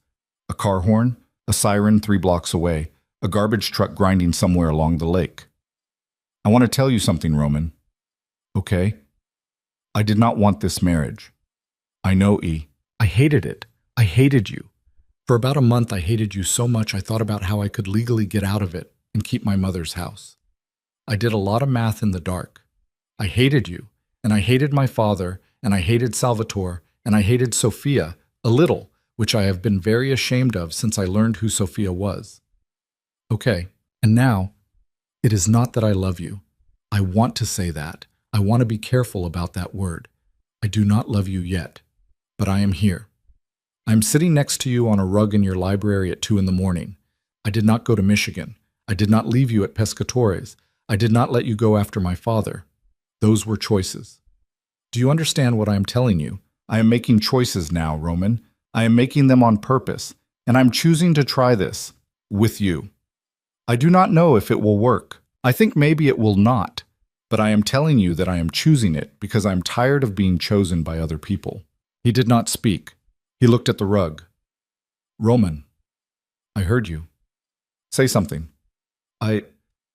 Elara, I am sitting here trying not to cry because I have not cried in front of another human being in 3 years and 7 months, and I am not going to start tonight. Can you give me a minute? Okay? She waited. He breathed. A minute passed. 2. E. Yes. I would like, if it is okay with you, to try to be worth this. Okay. I do not know if I know how yet. I am going to be bad at it for a while. You are going to want to leave. You are going to think this is not going to work, probably more than once. I know. But if you can stay while I learn, I would like to try. Okay, Roman. Okay. Okay. She did not move closer. He did not move closer. It was not that kind of moment. It was the moment before that moment, the moment 2 people have when they both silently agree that later, not tonight, not next week, but later, there is going to be a moment. For now they sat on a rug in a library with her blanket around her shoulders and his sleeves pushed up to his elbows, and they breathed, and the rain on the window made the small, slow sound of a thing settling. Salvatore De Luca died 3 weeks later. It was not a good death. Those rarely are. He was angry at the end, at everyone and everything, and he was particularly angry at his son for, as he called it, in between his oxygen breaths, walking away from the war. Roman sat at his father's bedside anyway, every day, for the last 11 days. He held his father's hand, which his father kept trying to pull away, and he said the same 6 sentences every morning. I am here. I am your son. I love you. I am not going to kill him. It is over. Go easy. On the 11th day, Salvatore finally stopped trying to pull his hand back. And then, a little after 4 in the afternoon, he stopped breathing. Roman sat with him another 40 minutes before he called anyone. He came home that night. Elara was in the kitchen. He walked in. He said, "He's gone." And she did not say anything. She just went to him, and she put her arms around him, and he put his face in her hair, and he stood there, very still, for a long time. She felt his shoulders shake exactly once. She did not mention it. He did not mention it. She did not think he cried. Or if he did not cry in any way she had been taught to recognize. He breathed against her hair, in and out, and eventually he said, "Thank you, E." And he stepped back, and they ate dinner with her mother, who had, by unspoken agreement, never quite left. Arthur Vance lived another 5 weeks. Elara visited him. She did not visit every day. She visited once a week, and she sat in his den, and she did not forgive him all at once because she had said it would take her a long time, and she had meant it. She brought him soup that her mother had made. They did not talk about the trap. They talked about other things. Her grandmother, whom she had loved. The summer he had taken her to the Indiana Dunes when she was 7. A book he had given her for her 10th birthday that she remembered and he had forgotten. He asked her once whether Roman was good to her. She said, "He is trying." Arthur closed his eyes and said, "That is better than I was, sweetheart. I want you to know that." He died in his sleep in May. Her mother cried at his funeral. Elara did not. She had been doing her crying quietly for weeks, in small private moments, and by the time they lowered her father into the ground, she had very little left. She held her mother's hand. Her mother leaned against her. Roman stood behind them. Tommy stood behind Roman. Paolo stood behind Tommy. They were, she realized, an odd little family. And something else, too. Something she did not fully understand until that summer. Roman left the business. It did not happen in one day. It happened slowly. Tommy took more. Paolo took more. A man Roman trusted from Cleveland came in to handle the shipping side. Roman showed up less and less. He spent more time in the apartment. He began, in July, to be home in a way he had never been home. He learned how to make coffee, a skill he had not possessed somehow at the age of 34, having spent his entire life being brought coffee by other people. He sat at the kitchen counter in the morning in pajama pants and read the newspaper like an ordinary man. He said, in August, almost casually, "I think I am going to open a bakery." Alara put down her cup and looked at him. He said, "A real one. On Taylor Street. It would be a thing I could do." She said, "Then do it, Roman." He did. He opened it the following spring. Sophia's father came to the opening. It was awkward. He held Roman's hand and he cried, and he did not say anything. Roman gave him the first loaf out of the oven. Her name was not on the sign, but she was on the sign in a way. Alara understood that, and she was all right with it. They did not rush anything, she and Roman. Not that summer. Not the next fall. They were married in every legal sense, and they were not yet married in any other. He slept in his room. She slept in hers. They ate together. They walked together.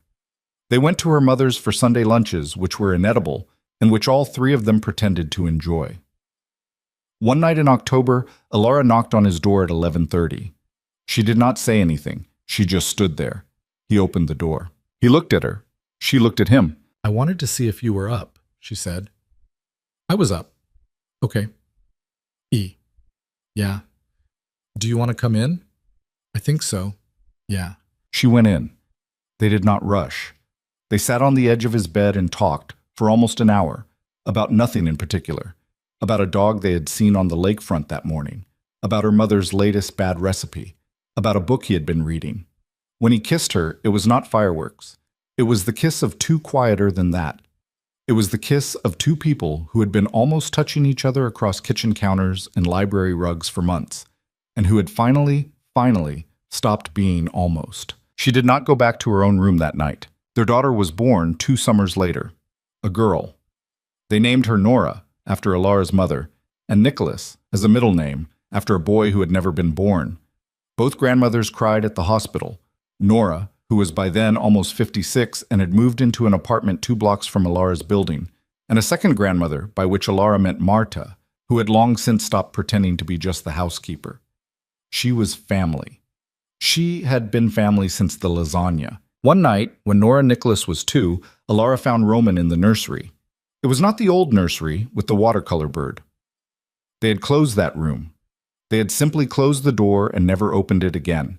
And eventually, when their daughter came, they had made a new nursery on the other side of the apartment, painted pale yellow, with a mobile of wooden birds turning slowly over the crib. This was that nursery. He was standing in the middle of it at 3 in the morning, watching their daughter sleep. He did not hear Alara come in behind him. She put her hand very softly on his back. He did not jump. He put his hand over hers without turning. "E. Hi. I was checking on her." "I know." She was making a noise. "I know, Roman." A pause. "I did not think I would get this," he said. "I know. I did not think there would be a this to get." "I know." "Thank you." "For what, Roman?" "For not going to Michigan." She laughed very softly into the back of his shoulder. "You're welcome." They stood in the nursery a long time, watching their daughter breathe, and Alara thought then about the woman she had been, the bride in the ivory dress, walking alone down an aisle in a ballroom, with a mother who had left early and a father who had sold her and a husband who could not look at her. She thought about that woman. She felt a great tenderness toward her, as if she were a niece or a younger sister. She wanted to tell her something. She wanted to tell her, it is not love that saves you, in the end, not the kind they sell. Not the sweeping kind, not the rescuing kind, not the kind that shows up like a cavalry. It is the small, slow thing of two broken people choosing every day to stop being broken at each other. It is two people who were sold to each other deciding, without anyone making them, to stay. It is a husband who did not want you learning your coffee order in a week. It is a mother who flies home with a hangover because you asked. It is a housekeeper who sits down to eat with you when you tell her to. It is a father you forgive not because he earned it, but because you are tired of carrying him. The cage was real, she wanted to tell that younger woman. It was made of money and men and other people's plans. And it was real, and you did not imagine it. But you will find that the door was never actually locked. It was only that nobody had told you you were allowed to walk out. And when you learn you are, you will come back sometimes. Because the cage is also a home, and you can make it one if you are stubborn enough. And you are. You are stubborn enough. She did not say any of that, of course.